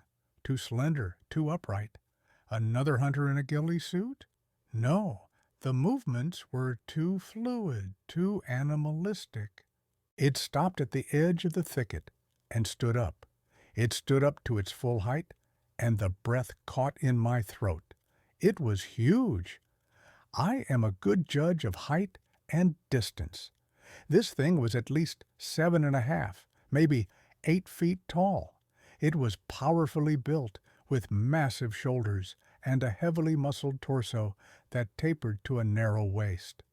Its arms were long, disproportionately so, ending in what looked like large, dark hands. Its legs were the most disturbing part. They were long and thick with muscle, but they were jointed like a dog's, with the hocks bending backwards. It was standing on the balls of its feet, its heels not touching the ground. The whole creature was covered in thick, dark, shaggy fur. Then it turned its head and looked in my general direction. I did not need the binoculars any more. Even from that distance I could see it clearly. The long, tapered snout of a canine, the pointed ears that stood erect on top of its head. It was the creature from nightmares and backwoods legends, a dogman. I sat there in my tree stand, 20 feet off the ground, and I have never felt so small and so vulnerable in my entire life. I was frozen. I could not move. I could not even think. My hunter's brain, the one that had been trained for decades to be calm and analytical, just shut down. All that was left was raw, primal fear. The creature sniffed the air. It took a few deep, audible inhalations. Its head swiveled back and forth. It was hunting, and it was hunting something other than deer. Then its head snapped around, and it looked directly up at me, directly at my tree stand. There is no way it could have seen me. I was wearing full camouflage. I was motionless. I was 20 feet up a tree, but it knew. It did not see me. It smelled me or sensed me. I do not know, but it knew I was there. We locked eyes. Its eyes were dark, almost black, but they seemed to have a faint, internal glow. And they were intelligent. This was not an animal looking at a strange shape in a tree. This was a sentient being looking at another sentient being that it had caught hiding. It let out a sound. It was not a growl or a bark. It was a low, guttural noise, almost a rumble. It was a sound of acknowledgement, a sound that said, "I see you." Then it started walking towards my tree. It did not run. It walked with a slow, deliberate, rolling gait. Each step was silent on the snow-dusted ground. It moved with a terrifying grace and power. It closed the 80 yards in what felt like 10 seconds. It stopped at the base of my maple tree. It tilted its massive head back and looked straight up at me. I could see the details of its face now, the leathery black skin on its snout, the faint graying hairs around its muzzle, the sheer size of its teeth, which were partially visible as its lips curled back in a slight snarl. I was paralyzed with terror. My rifle was still in my lap, but I could not bring myself to raise it. What good would it do? This thing felt ancient and powerful. Shooting it felt like throwing a rock at a tank. And what if I only wounded it? The thought was too horrible to contemplate. So I just sat there, motionless, my heart trying to beat its way out of my chest. The creature reached out one of its long arms and placed a hand on the trunk of the tree. Its hand was huge, with thick, powerful fingers and long, curved black claws. It was not a paw. It was a hand. Then it began to shake the tree. At first, it was gentle, just a slight vibration. Then it put its strength into it. The whole tree began to sway back and forth. My tree stand, which was securely strapped to the trunk, started to groan and shift. I gripped the armrests, my knuckles turning white. The swaying became more violent. I was being whipped back and forth, 20 feet in the air. My rifle slipped from my lap, but it was attached to me with a sling, so it just dangled below me. I was terrified I was going to be thrown out of the stand. I knew with absolute certainty that if I fell, I was dead. I finally found my voice. I screamed at it. It was not a word. It was just a raw, desperate noise of fear and defiance. Ah! As soon as the sound left my lips, the shaking stopped. The tree was suddenly still. I was breathing in ragged, painful gasps. I risked a look down. The creature was still there, standing at the base of the tree. It was looking up at me, and it was smiling. I swear to God, it was smiling. Its lips were pulled back from its massive teeth in a terrifying canine grin. It was a look of pure, sadistic amusement. It had been toying with me. It was showing me how helpless I was.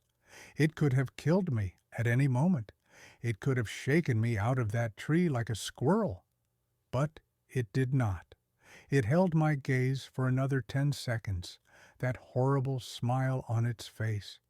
Then, as silently and as suddenly as it had appeared, it turned. It took 2 long, loping strides and vanished into the thick swamp. It did not make a sound. One moment it was there, and the next it was gone. I stayed in that tree stand for another 2 hours, shaking uncontrollably, long after darkness had fallen. I was too afraid to climb down. I was convinced it was still out there, waiting for me. Finally, when the cold had seeped so deep into my bones that I could barely move my fingers, I knew I had to get down or risk freezing to death. Climbing down was the most terrifying experience of my life. Every noise, every shadow, was the creature coming back for me. When my feet touched the ground, I ran. I did not run like a hunter. I ran like a panicked animal. I left my stand on the tree. I did not care. Welcome back, everyone. No matter where you are, no matter what time it may be, I hope you are all doing well out there. The stories you are about to hear are from regular people, people just like you and me, who have found themselves in situations they cannot explain. I am not here to push any conclusions on you. I am simply presenting these accounts as they were submitted to me. If you have a story of your own that you would like to share, You can find the email address in the description below. I read every single submission. Now, everyone, grab a drink, lock your doors and windows, hit the lights, and let's get started. My name is Paul. I'm 63 years old now, but this happened when I was 28. I'm writing this down because my wife says I need to. She says I've carried it for too long, and that maybe putting it out there, even anonymously, will help me let some of it go. I don't know if I believe that, but I'm willing to try. Back then, I lived and breathed the outdoors, specifically the deep woods of northern Minnesota, not too far from the Boundary Waters. I was born and raised there. The woods were my second home. I knew the sounds, the smells, the way the light filtered through the canopy at different times of day. I thought I knew every animal that called that place home, from the smallest shrew to the biggest bull moose. I was a competent woodsman, a hunter, a fisherman. I was never afraid of the woods. Respectful, always, but never afraid. That changed in the autumn of 1988. It was late October. The leaves were mostly down, carpeting the forest floor in a crunchy layer of brown and gold. There was a chill in the air that promised the first snow wasn't far off. It was my favorite time of year to be out there. The bugs were gone, the air was crisp, and the woods felt open and honest. I was going out for a weekend scouting trip.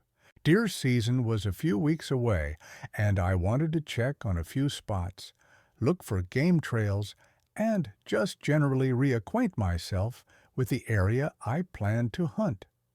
It was a piece of public land, heavily wooded, with rolling hills and a few swamps. I'd been hunting this same plot for almost a decade. I knew it like the back of my hand. I drove my old Ford pickup down a familiar logging road, the tires crunching over gravel and fallen leaves. I parked in a small, unofficial clearing that I always used. It was just a wide spot in the road, really. I grabbed my rifle, a simple bolt-action .30-06, more for peace of mind than anything else. You always carry a rifle in the deep woods. That's just common sense. Bear, moose, you never know. I also had a small day pack with water, a compass, a map, and a few snacks. It was just after 3 in the afternoon when I set out on foot. The sun was already starting to dip low in the sky, casting long, deep shadows through the trees. My plan was to hike a 2-mile loop, check on a deer stand I had set up earlier in the year, and be back to the truck well before dark. It was a walk I had made dozens, if not hundreds, of times before. The woods felt normal at first. I could hear squirrels chattering in the distance, the caw of a raven overhead, the gentle rustle of the wind in the bare branches. The air smelled of damp earth and decaying leaves. It was peaceful. It was home. I walked for about 45 minutes, moving at a steady, quiet pace. I was following a ridge that overlooked a thick cedar swamp. This was always a good area. Deer loved to bed down in the thick cover of the swamp and then come up to the hardwood ridge to feed on acorns. That's when I first noticed it. It wasn't a sound. It was the lack of one. The squirrels had stopped chattering. The raven was gone. The wind itself seemed to have died down. The woods had fallen completely, unnaturally silent. If you've spent enough time in the wilderness, you know that silence. It's not a peaceful silence. It's a heavy, expectant silence. It's the kind of silence that happens when a predator is near. Every creature in the forest holds its breath, waiting. My first thought was a wolf pack or a bear. I slowed my pace, my senses on high alert. I scanned the trees around me, my hand tightening on the stock of my rifle. I listened, straining to hear anything. A snapped twig, the huff of a breath, nothing, just that heavy, oppressive quiet. I stood still for a full 5 minutes, listening. The silence was so profound, it was making my ears ring. This was wrong. This was very wrong. My instincts, honed by years in these woods, were screaming at me that something was out of place. Then came the smell. It was faint at first, just a hint on the breeze. It was musky and foul. My initial thought was a gut pile from another hunter, or maybe a dead animal. But as I stood there, the smell got stronger. It was like wet dog, but multiplied by 1,000. It was rank, greasy, and had an underlying note of something like rotting meat. It was a smell I had never encountered before, and it turned my stomach. I've smelled dead deer, dead bear, even a dead moose once. This wasn't that. This was something else. It was vital. It smelled alive. The combination of the silence and the smell put me on edge like never before. The feeling of being watched settled over me. It was a palpable sensation, like a physical weight on my shoulders. I slowly turned in a circle, scanning the woods in every direction. The trees were mostly bare, and I could see a good 70 or 80 yards in any direction. I saw nothing, just tree trunks and shadows, but I knew I wasn't alone. My plan to check the deer stand was forgotten. My only thought was to get back to the truck. I decided against backtracking the way I came. That would mean walking back towards wherever that smell was coming from. Instead, I decided to cut directly west, which would intersect with the logging road about a half-mile south of my truck. It was a longer route, but it felt safer. It felt like I was moving away from the source of my unease. That was a mistake. I started walking, moving as quietly as I could, stepping carefully to avoid snapping twigs. Every few steps, I would stop, look, and listen. The silence was still absolute. The smell was still there, sometimes fading, sometimes growing stronger, as if the thing producing it was moving.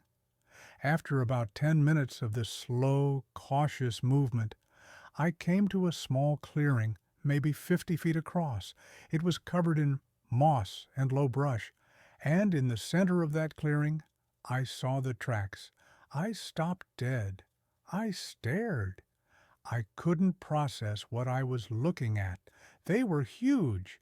They were printed clearly in the soft, damp moss. They looked like the tracks of a massive wolf, but there were two things horribly, terribly wrong. First, the size. Each print was easily twice as large as any wolf track I had ever seen. I wear a size 11 boot, and these prints were longer and wider than my foot. The claw marks were deep, gouged into the earth, suggesting immense weight. Second, and this is the part that made the blood run cold in my veins, was the pattern. They weren't the tracks of a four-legged animal. The prints were laid out in a line, one after the other, a bipedal stride. It had walked through this clearing on 2 legs. My mind refused to accept it. It had to be a trick of the light, a fluke, maybe a bear walking on its hind legs for a few steps. But the stride was too long, too consistent. The tracks went on for a good 20 yards, straight across the clearing. A bear can't do that. Not like this. Not with this perfect, balanced gait. I knelt, my rifle still clutched in my hand, and looked closer at one of the prints. It was a perfect canine track, just monstrously large. 4 toes with claws, a large heel pad.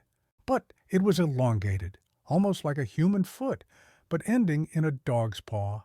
It made no sense. It was impossible. I stood up slowly, my heart hammering against my ribs.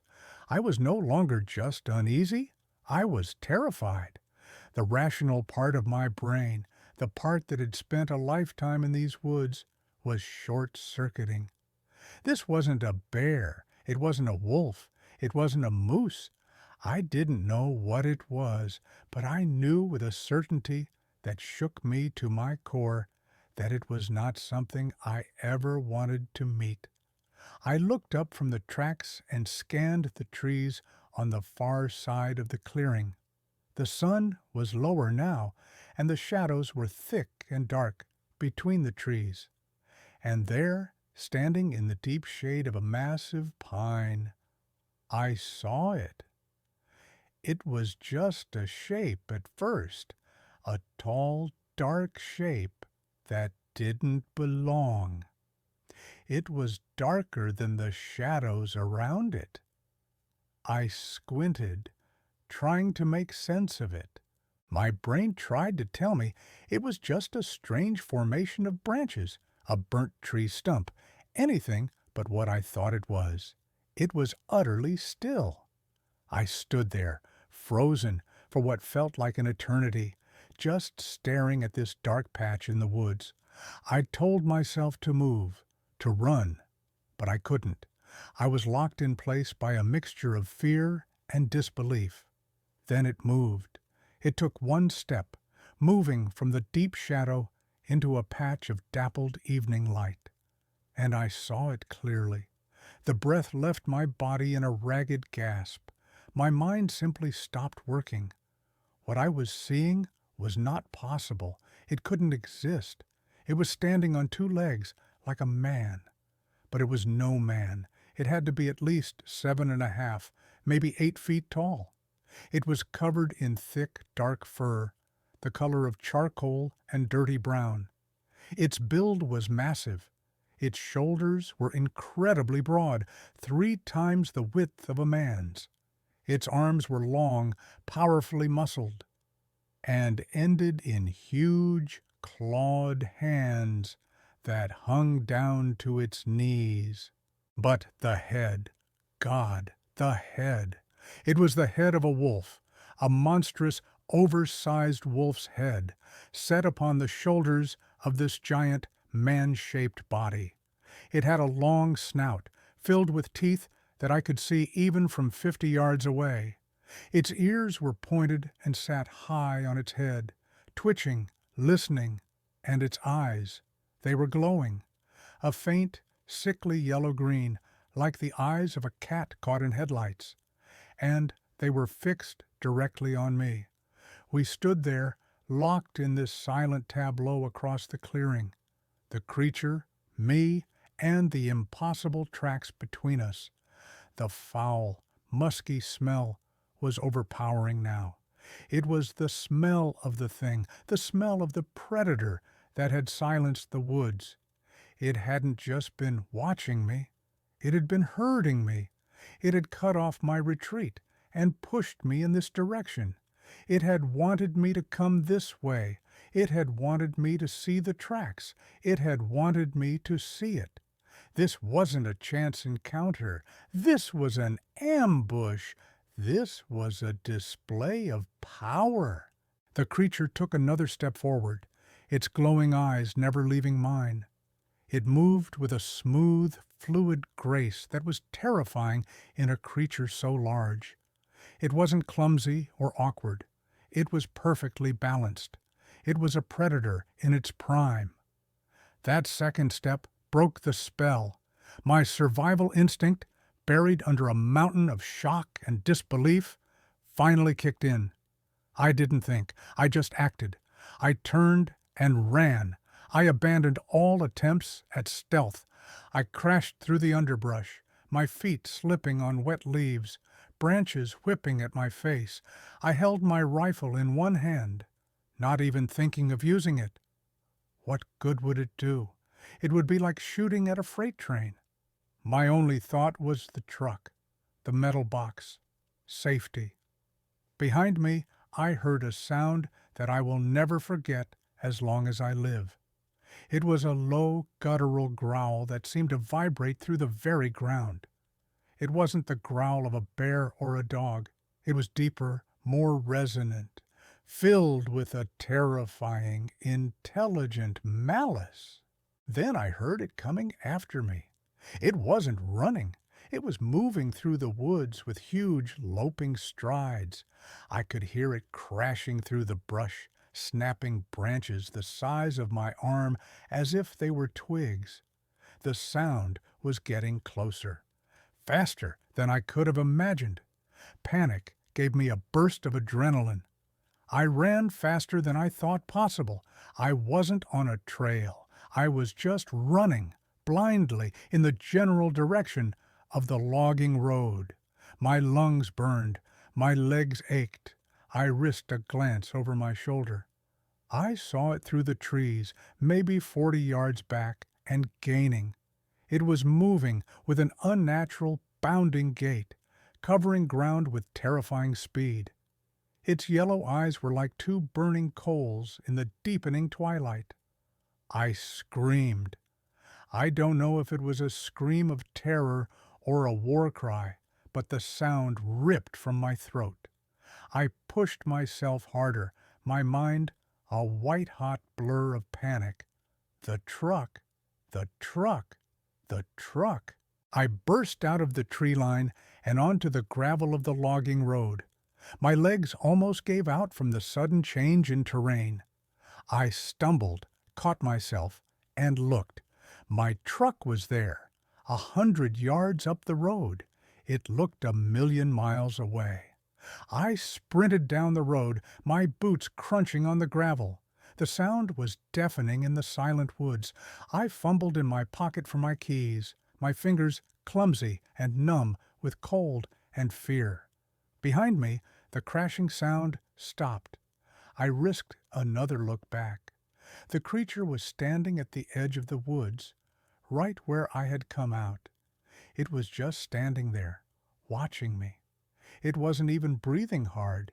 It had run me down and was just standing there as if to say, "I can take you whenever I want." I didn't wait to see what it would do next. I found my keys, my fingers finally closing around the cold metal. I got to the truck, yanked the door open, and threw myself inside.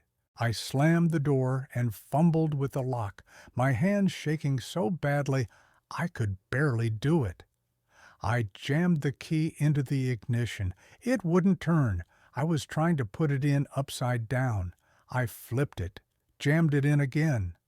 The engine turned over once, twice, and then caught with a roar. The moment the engine fired, the creature moved. It crossed the road in 3 massive bounds. Before I could even slam the truck into gear, it was there. A massive clawed hand slammed onto the hood of my truck, leaving 4 deep gouges in the metal. The whole truck rocked from the impact. I screamed again, a raw, animal sound. It reared up to its full height, looming over the cab. Its face was right there, outside my driver's side window. I saw its yellow eyes, its long snout, the saliva dripping from its black lips. It opened its mouth, and a roar, a sound of pure rage and power, hit the truck like a physical blow.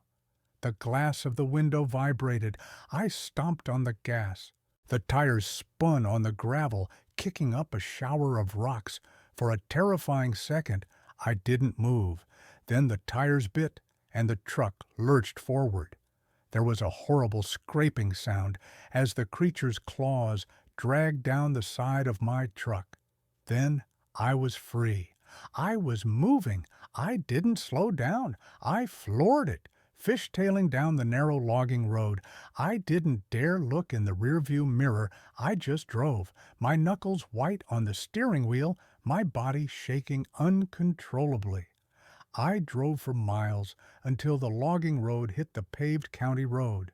I didn't stop. I drove all the way home, my mind a complete blank.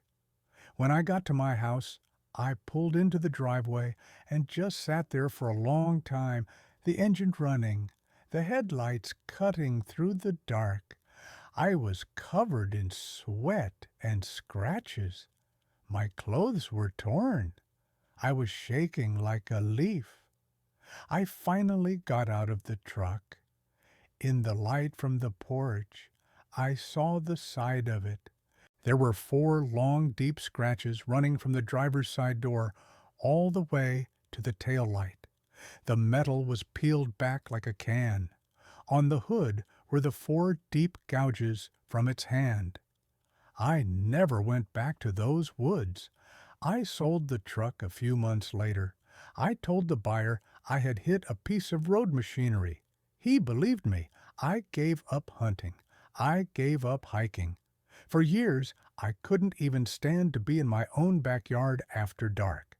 The slightest unexplained sound would send a jolt of ice through my veins. I never told anyone the full story. Not my wife, not my friends, not my family. How could I? Who would believe me? They'd say I saw a bear, that I was scared, and my mind played tricks on me. But a bear didn't leave those tracks. A bear didn't have glowing yellow eyes and the head of a wolf. A bear didn't stalk me, ambush me, and then try to rip me out of my truck. I know what I saw. I don't know what it was called. I've heard the stories, the folklore. Dogman, werewolf. It doesn't matter what the name is. It was real, and it was intelligent, and it was malevolent. Writing this all down, it doesn't feel better. It just feels real again. The memory is as clear today as it was 35 years ago. The silence, the smell, the glowing yellow eyes. I am an old man now. I live in the suburbs. I don't go into the woods anymore. I am no longer afraid of them. Not exactly.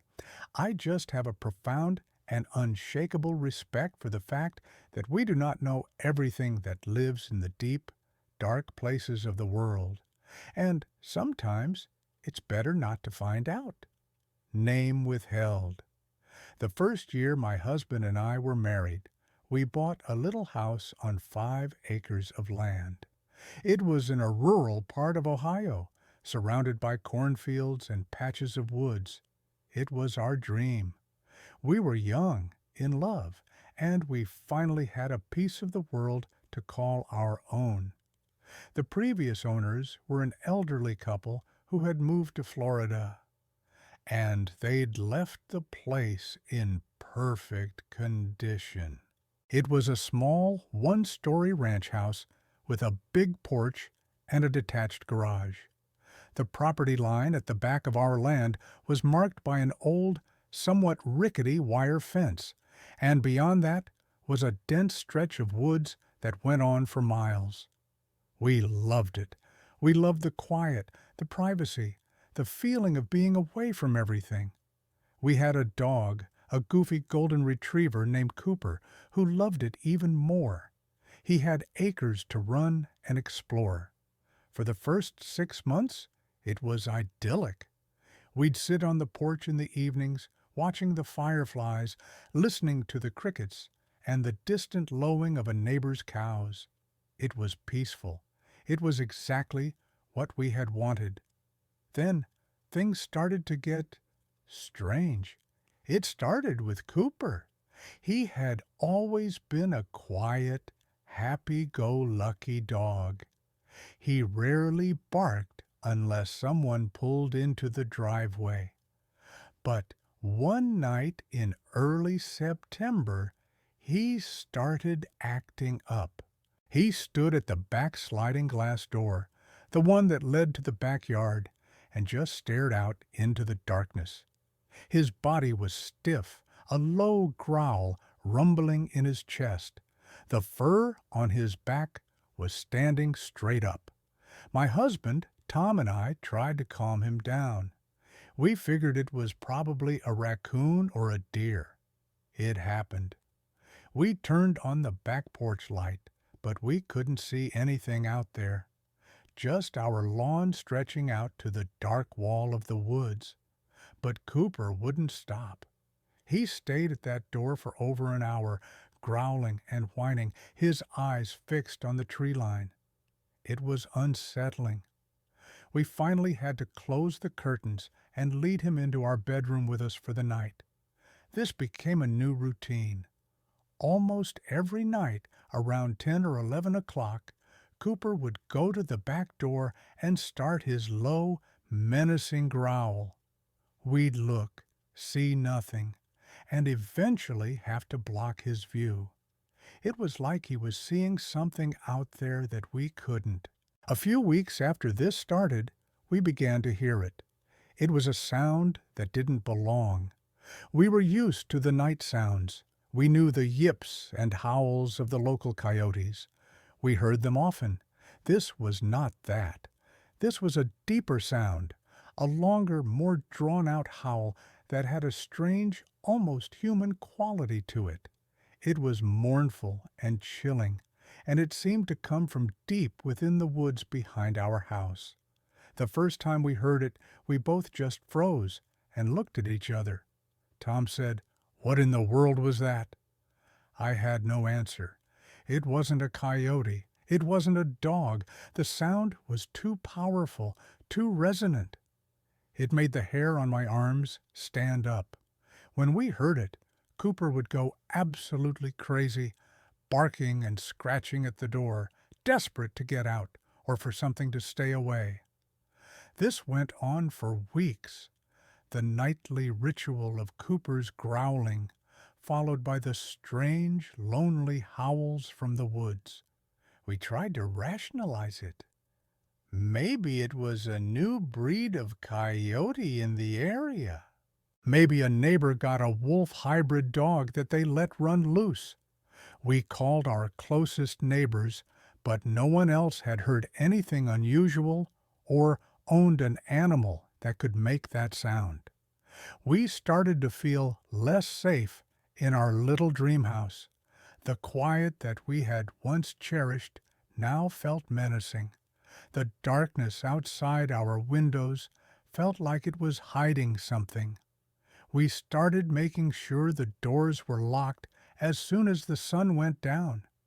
We stopped sitting on the porch in the evenings.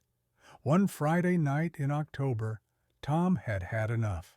He was a practical man, a man who believed in logical explanations. He was convinced it was just an animal, and he was going to figure out what it was. Around 11, right on schedule, Cooper started growling at the door. A few minutes later, the howl started up from the woods. It sounded closer than usual that night. "That's it," Tom said, grabbing a big, heavy-duty flashlight from the kitchen drawer. "I'm going to see what this thing is." I begged him not to. A cold dread was creeping up my spine. "Tom, please, just leave it alone. It's not bothering us." "It's bothering the dog, and it's bothering me," he said, his jaw set. "I'm just going to the edge of the property. I'm not going into the woods. I just want to get a look at it." He put on his boots and jacket, gave me a quick kiss, and told me to lock the door behind him.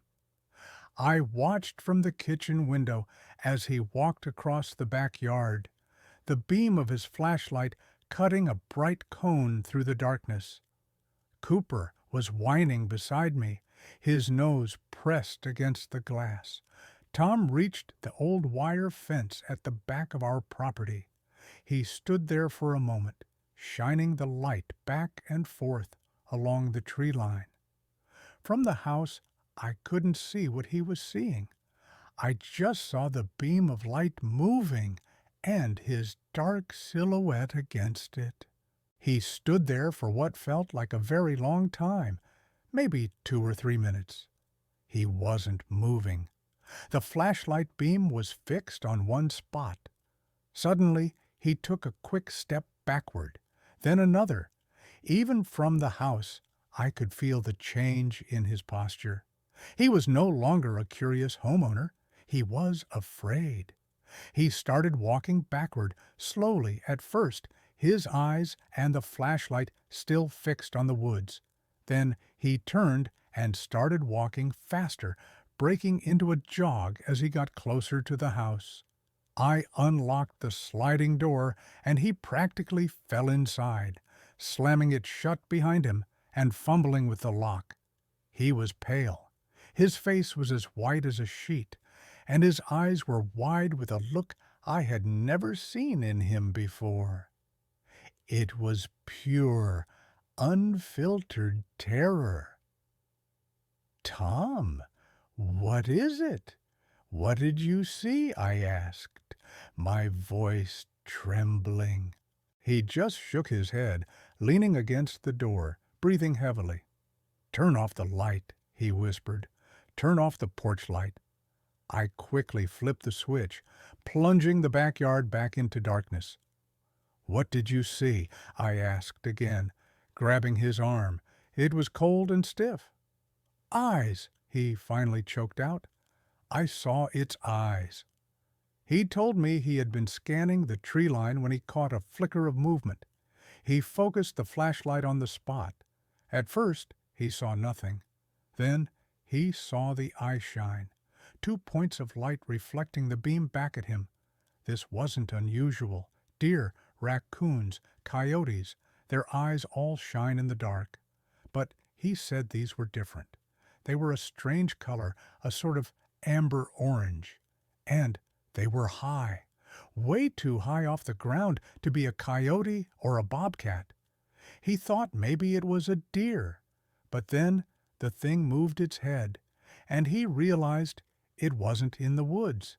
It was looking over the fence. The fence was about 4 feet high. The eyes were a good 2, maybe 3 feet above the top wire. That meant the creature's head was 6 or 7 feet off the ground. He said he held the light on it, trying to make out a shape, but it was just beyond the fence in the deepest part of the shadow. All he could see were those 2 unblinking amber eyes staring at him, and he could make out the top of a head, a large, long head, a head shaped like a dog's or a wolf's, but impossibly large. He said it felt like the air grew cold around him. He knew instinctively that this was not a normal animal. It was watching him with an intelligence that terrified him. That's when he started backing away. As he stood there in our kitchen telling me this, Cooper started barking frantically. It wasn't his usual growl. It was a high-pitched, panicked yapping. And then we heard a new sound from outside. It was a loud thump against the back of the house. We both froze. Tom grabbed me and pulled me away from the door, deeper into the kitchen. Thump! It came again, from a different spot. It sounded like something massive was throwing itself against the walls of our home. Then came a scratching sound, a loud, scraping noise, right on the siding just below the kitchen window. It was the sound of claws on aluminum. Cooper was losing his mind, cowering behind the kitchen table, barking and crying. "What is it doing?" I whispered, tears streaming down my face. "It's testing the house," Tom breathed. "It's looking for a way in." We heard another thump, this time from the front of the house, then another on the far side. It was circling us. It was moving around our home, bumping it, scraping it, letting us know it was there, letting us know it was big and strong. This went on for what felt like hours. In reality, it was probably only 15 or 20 minutes. We were huddled on the floor of our kitchen, listening to this monster prowl around our sanctuary. The sounds were punctuated by the most terrifying noise of all, a low, guttural growl that we could feel through the floorboards. It was the sound of a predator, patient and waiting. We didn't say a word. We just held each other, listening, waiting for a window to break, for a door to be torn from its hinges. Then, as suddenly as it started, it stopped. The thumping ceased. The scratching was gone. The growling faded.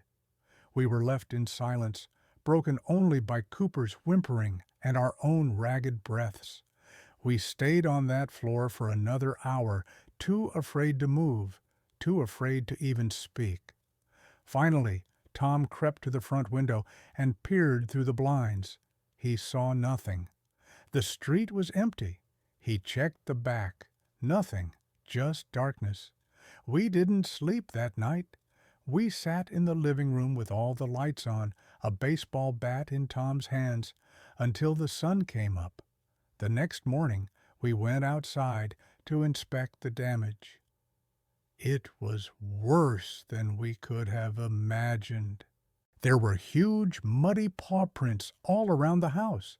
They were canine in shape, but bigger than my hand. There were long, deep scratches in the siding on all four sides of the house. On the back, near the kitchen window, the aluminum was torn and shredded, as if a wild animal had been trying to claw its way through the wall. There was a large dent in the back door, and the screen was ripped to pieces. We called the sheriff. An officer came out, looked around, and wrote it up as vandalism, probably by kids with a big dog. He suggested we get a better fence. He looked at us like we were crazy when Tom tried to explain the height of the creature, the sounds it made. The deputy just nodded, said, "Yes, sir," and left as quickly as he could. We knew we weren't crazy. We knew it wasn't kids. We lived in that house for another year, but it was never the same. We were prisoners in our own home. We never went out after dark. We installed floodlights on every corner of the house. Cooper was never the same dog. He was nervous, skittish, and refused to go in the backyard alone. We never heard the specific howls again, or had another night like that one. But the feeling of being watched never left. The woods behind our house were no longer a beautiful backdrop. They were a source of constant, low-grade dread. We sold the house at a loss. We told the new owners we were moving for a job opportunity. We couldn't bring ourselves to tell them the real reason. What would we have said? Tom and I are still married. We have kids now. We live in a subdivision with streetlights and neighbors so close you can hear their conversations. We never talk about what happened at that first house. It's like an unspoken agreement. If we don't talk about it, maybe we can pretend it never happened. But sometimes, at night, when a dog barks in the distance, I see the look in his eyes. It's the same look he had when he came back inside that night. The look of a man who has seen something that shouldn't exist, and I know he remembers it all, just like I do. The amber eyes, the scratching at the walls, the feeling of being hunted in our own home, name withheld. I'm sharing this because my friend Kevin and I are the only ones who will talk about it. The other two guys, Mark and Steve, they pretend it never happened. I think for them, admitting it was real is just too much. It breaks the world they thought they lived in.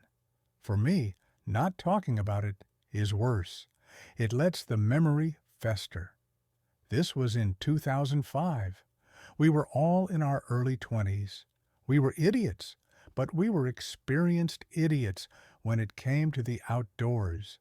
We'd been camping and hiking together since we were kids. We thought we were invincible. We decided to do a real camping trip, not just some state park campground. We were going deep into the Huron-Manistee National Forests in Michigan. We picked a spot on a map that was miles from any official trail or road, packed our gear, and went for it. The first day was perfect. We hiked in about 5 miles, found a great spot by a small, clear stream, and set up our camp. 2 small tents, a fire pit, the whole deal. We were completely alone. No other hikers, no distant sounds of cars, just us in the woods. It was exactly what we wanted. We spent the afternoon fishing, exploring, and generally acting like fools. As evening came, we got a good fire going. We cooked the fish we caught, drank a few beers we'd packed in, and started telling stories. The usual stuff: ghost stories, stupid jokes, talk about girls. The fire crackled, the stars were coming out through the canopy, and everything felt right with the world. It was probably around 10 o'clock when the mood started to shift. We were sitting around the fire. The conversation had died down a bit. We were just enjoying the quiet. That's when we heard the first sound. It was a branch snap. Now, a branch snapping in the woods is nothing.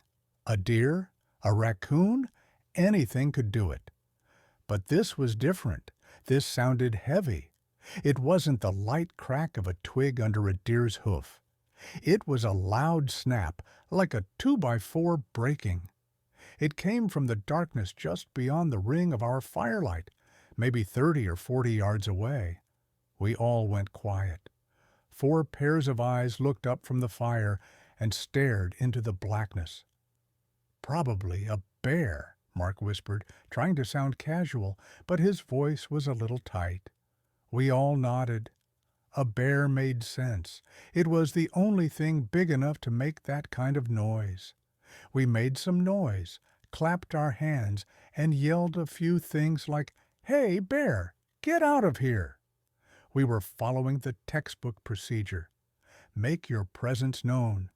There was no response, no sound of a large animal crashing away through the undergrowth.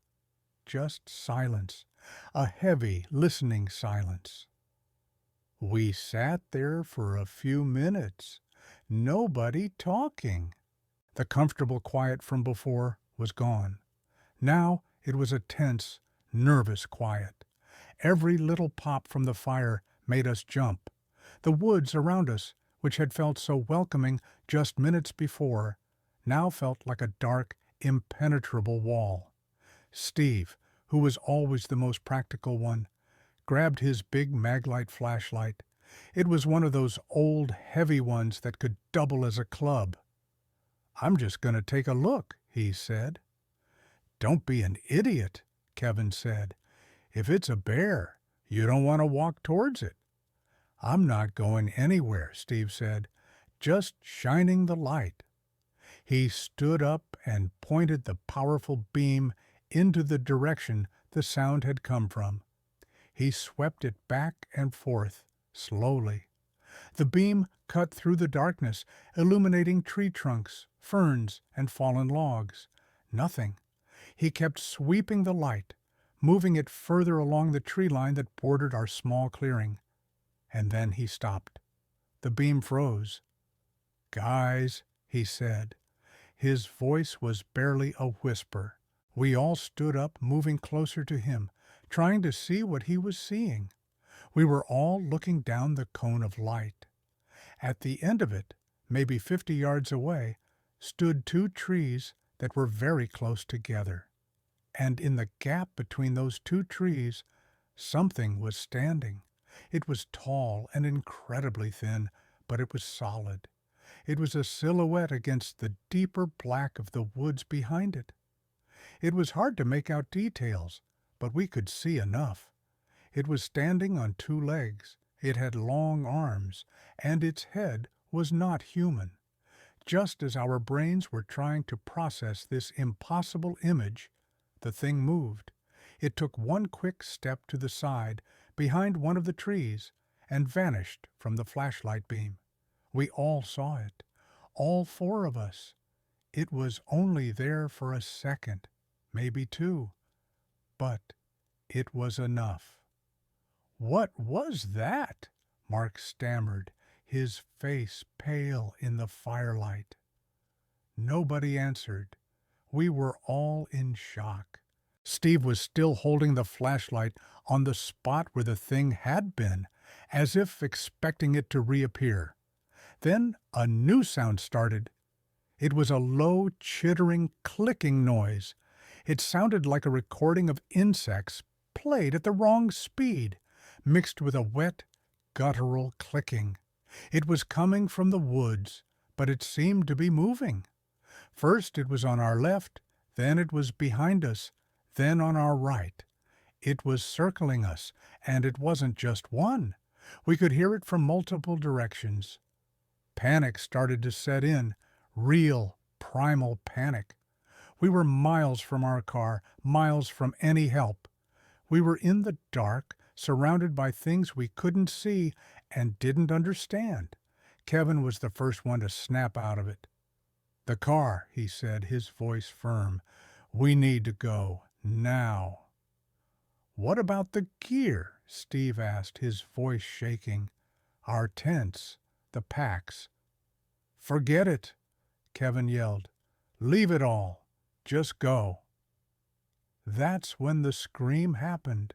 It came from directly in front of us, from the same direction as the initial branch snap. It was a sound that is impossible to describe accurately. It was part woman's scream, part predator's roar, and part something electronic and distorted. It was so loud it hurt our ears, and it was filled with a rage that was absolutely terrifying. That was it. There was no more discussion. It was pure flight response. We turned and ran. All four of us, a mad, chaotic scramble away from the fire, away from the scream, into the pitch-black woods. We didn't even think about a path. We just ran in the opposite direction of the scream, which was roughly the way we had come in. It was a nightmare. We were running blind. We had no flashlights, except for Steve, who had dropped his in the initial panic. We were crashing into trees, tripping over roots and logs, falling and scrambling back to our feet. I could hear the others doing the same, their panicked breaths and grunts all around me. And behind us, we could hear them following. It wasn't the sound of one creature, it was several. We could hear them crashing through the woods, easily keeping pace with us. They weren't trying to be quiet. They were letting us know they were there. We could hear those horrible clicking sounds and occasional whoops and shrieks that echoed through the trees. They were hunting us, or at least they were chasing us, toying with us.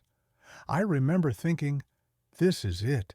This is how I die. I'm going to be torn apart by something I can't even see in the middle of nowhere. I have no idea how long we ran. It felt like an eternity. My lungs were on fire. My legs were numb. I had run into so many branches that my face and arms were bleeding. At some point, by sheer dumb luck, we stumbled onto the faint trail we had followed on the way in. It was barely a path, but it was clearer than the thick woods we had been fighting through.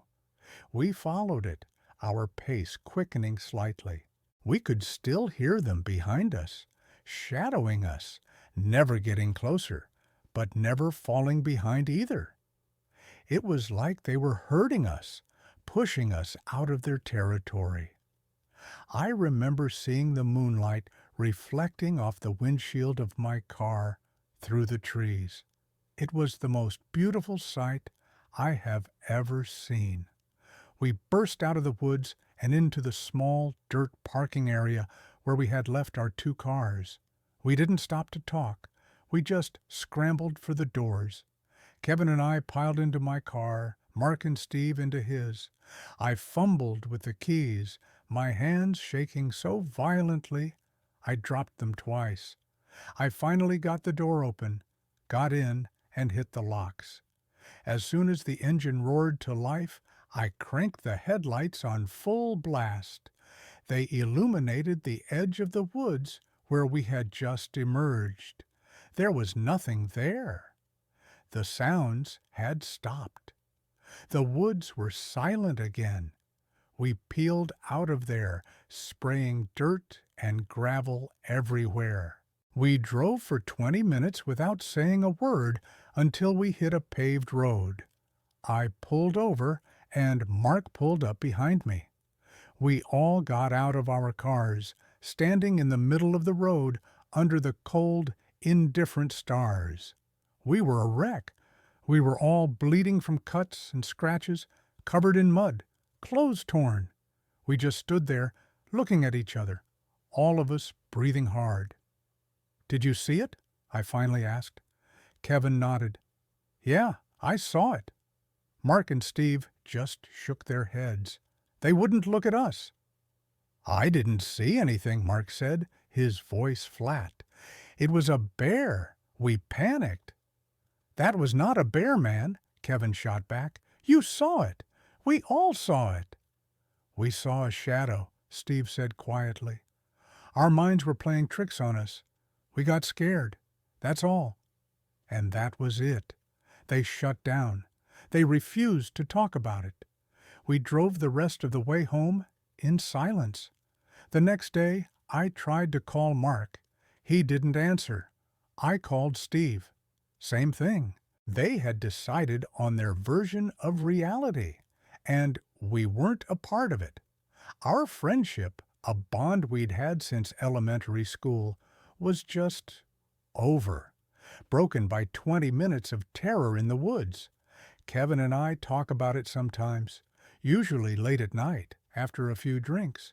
We go over it again and again. The branch snap, the silhouette between the trees, the clicking sounds from all around us, the scream, the chase through the dark.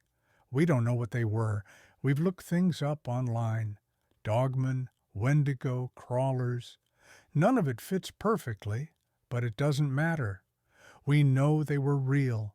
We know they were intelligent. And we know they didn't want us there.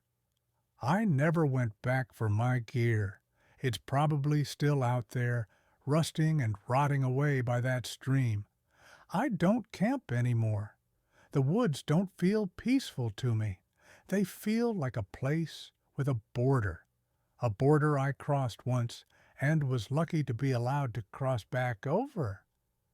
I guess I'm telling this story for myself and for Kevin.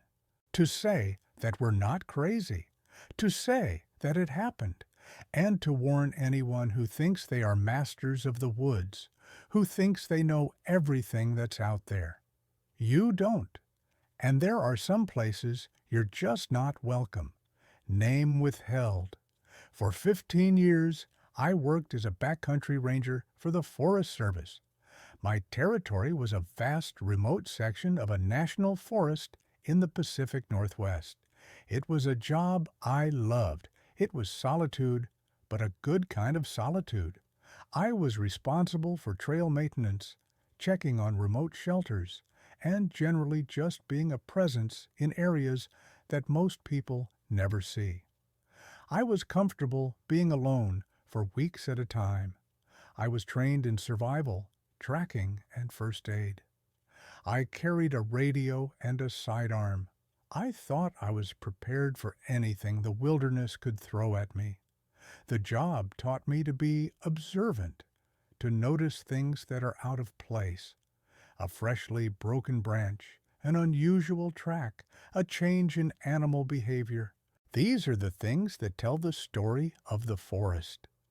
In the summer of my 10th year on the job, the forest started telling a story I didn't understand. It started with markings on trees. I was on a multi-day patrol in a particularly rugged and isolated valley, an area known for its old-growth timber. I began finding deep, parallel scratches on the trunks of massive Douglas firs. My first thought was a bear, obviously. Bears often mark their territory by clawing trees. But these were wrong. For one, they were too high. I'm 6 feet tall, and some of these marks started above my head and went up from there. A massive grizzly standing on its hind legs might be able to reach that high, but the claw marks themselves were strange. They were too clean, too parallel. They looked less like the work of an animal and more like someone had taken a four-pronged garden cultivator and dragged it down the tree with immense force. I found these markings sporadically over a 10-mile area. I noted them in my logbook, classifying them as unusual bear activity, but a seed of doubt was planted. It didn't feel like a bear. A week or so later, the vocalization started. Part of my routine was to do a radio check with the main station every evening. One night, as I was talking to the dispatcher, my transmission was interrupted by a burst of static, followed by a sound that came through my radio speaker. It was a series of clicks and whistles, almost like a distorted dolphin or whale call, but it had a guttural, throaty quality to it. It lasted for maybe 10 seconds and then was gone, replaced by static. "What was that, 301?" the dispatcher asked. "Sounded like you had some interference?" "I don't know," I replied. "Must have been." But I knew it wasn't interference. The sound had been clear, too structured. It felt like a language. I started hearing it more often, not just over the radio, but in the distance, echoing through the valleys at dusk. It was never close, always far off, a strange alien sound in a place I knew so well. The real turning point came when I found the tracks. I was following a game trail along a creek bed when I saw them in the mud. They stopped me in my tracks. They were huge, barefoot, and vaguely human-shaped, but they were all wrong. The foot was too long and too wide. The arch was too flat, and the toes were too long and splayed. But the most disturbing feature was the heel. Instead of a rounded human heel, it was double-lobed, almost like two smaller heels pressed together. It was a track I had never seen in any guidebook. It was the track of something that did not officially exist. My curiosity, the part of me that was a ranger and an observer, got the better of my fear. I decided to follow them. The tracks led me up from the creek and into a steep, rocky canyon. The going was tough. I followed them for over an hour, up into an area I rarely patrolled because it was so inaccessible. The tracks were consistent, the stride long and powerful. Whatever made them was moving with an easy, confident gait through this difficult terrain. The trail of tracks ended at the mouth of a cave. It wasn't a large cave, just a dark slash in the rock face, partially hidden by overgrown huckleberry bushes. As I got closer, a smell hit me. It was a powerful, gag-inducing odor of musk, rot, and something acrid like ammonia. It was so strong it made my eyes water. I stood about 30 feet from the entrance, my hand resting on the grip of my pistol. Every instinct I had was telling me to leave. This was not my place. This was a lair, the home of whatever had been leaving the marks and making the sounds. I didn't go in. I'm not a fool. I stood there for a minute, my heart pounding, and then I started to back away, slowly and quietly. I took 10 steps backward, my eyes glued to the dark opening of the cave. That's when I saw it. It wasn't in the cave. It was above it. On the ridge of the canyon, about 100 yards above the cave entrance, a figure was standing. It was in silhouette against the bright afternoon sky, so I couldn't make out many details. But I could see its shape. It was tall and powerfully built, far broader than any man. Its head was large and seemed to sit directly on its shoulders with no discernible neck. It was just standing there, perfectly still, watching me. I froze. We were locked in a standoff. Me in the canyon below. It on the ridge above. It made no move. It made no sound. It just watched. I've been watched by animals before. A cougar, a bear. Their stare is intense, but it's the stare of a predator sizing up prey, or a creature defending its territory. This was different. This was an intelligent stare. It was observation. It was assessment. It felt cold, ancient, and utterly alien. There was no rage in its posture, no aggression, just a calm, unnerving surveillance. I slowly, deliberately unclipped my radio from my belt and raised it to my mouth. 301 to station. Radio check. My voice was surprisingly steady. The reply came back, crackly, with distance. Station to 301. We rid you. Everything okay? Everything is fine, I said, my eyes never leaving the figure on the ridge. Just checking in. Over. The figure remained motionless. It had seen my action. It had heard my voice. It didn't react. I knew I had to leave. I had a 5-mile hike back to my designated campsite for the night, and then another 10 miles the next day to get back to my patrol vehicle. I had to walk out of this canyon, and the whole way it could be watching me. I made a decision. I was not going to run. Running signifies prey. I was going to act like I belonged there, like I was just a ranger doing his job. I turned my back on the figure. It was one of the hardest things I have ever done. I started walking back the way I came at a steady, measured pace. The feeling of its eyes on my back was a physical weight. Every step was an act of will. I did not look back. I just walked. I walked down out of the rocky canyon, back to the creek bed, and picked up the trail that would lead me out of the valley. The sun began to set. The forest grew dark. I walked for 2 hours, and the entire time I felt like I was being followed. I never heard a sound. No snapped twigs, no crashing in the brush. But I knew I wasn't alone. It was the same feeling I'd had when I first saw it on the ridge. A silent, observant presence, always just out of sight. It was the most terrifying walk of my life. The fear was worse than a direct confrontation would have been. A chase is about survival. This was psychological. It was a sustained, silent threat. It was letting me know that it could take me at any moment.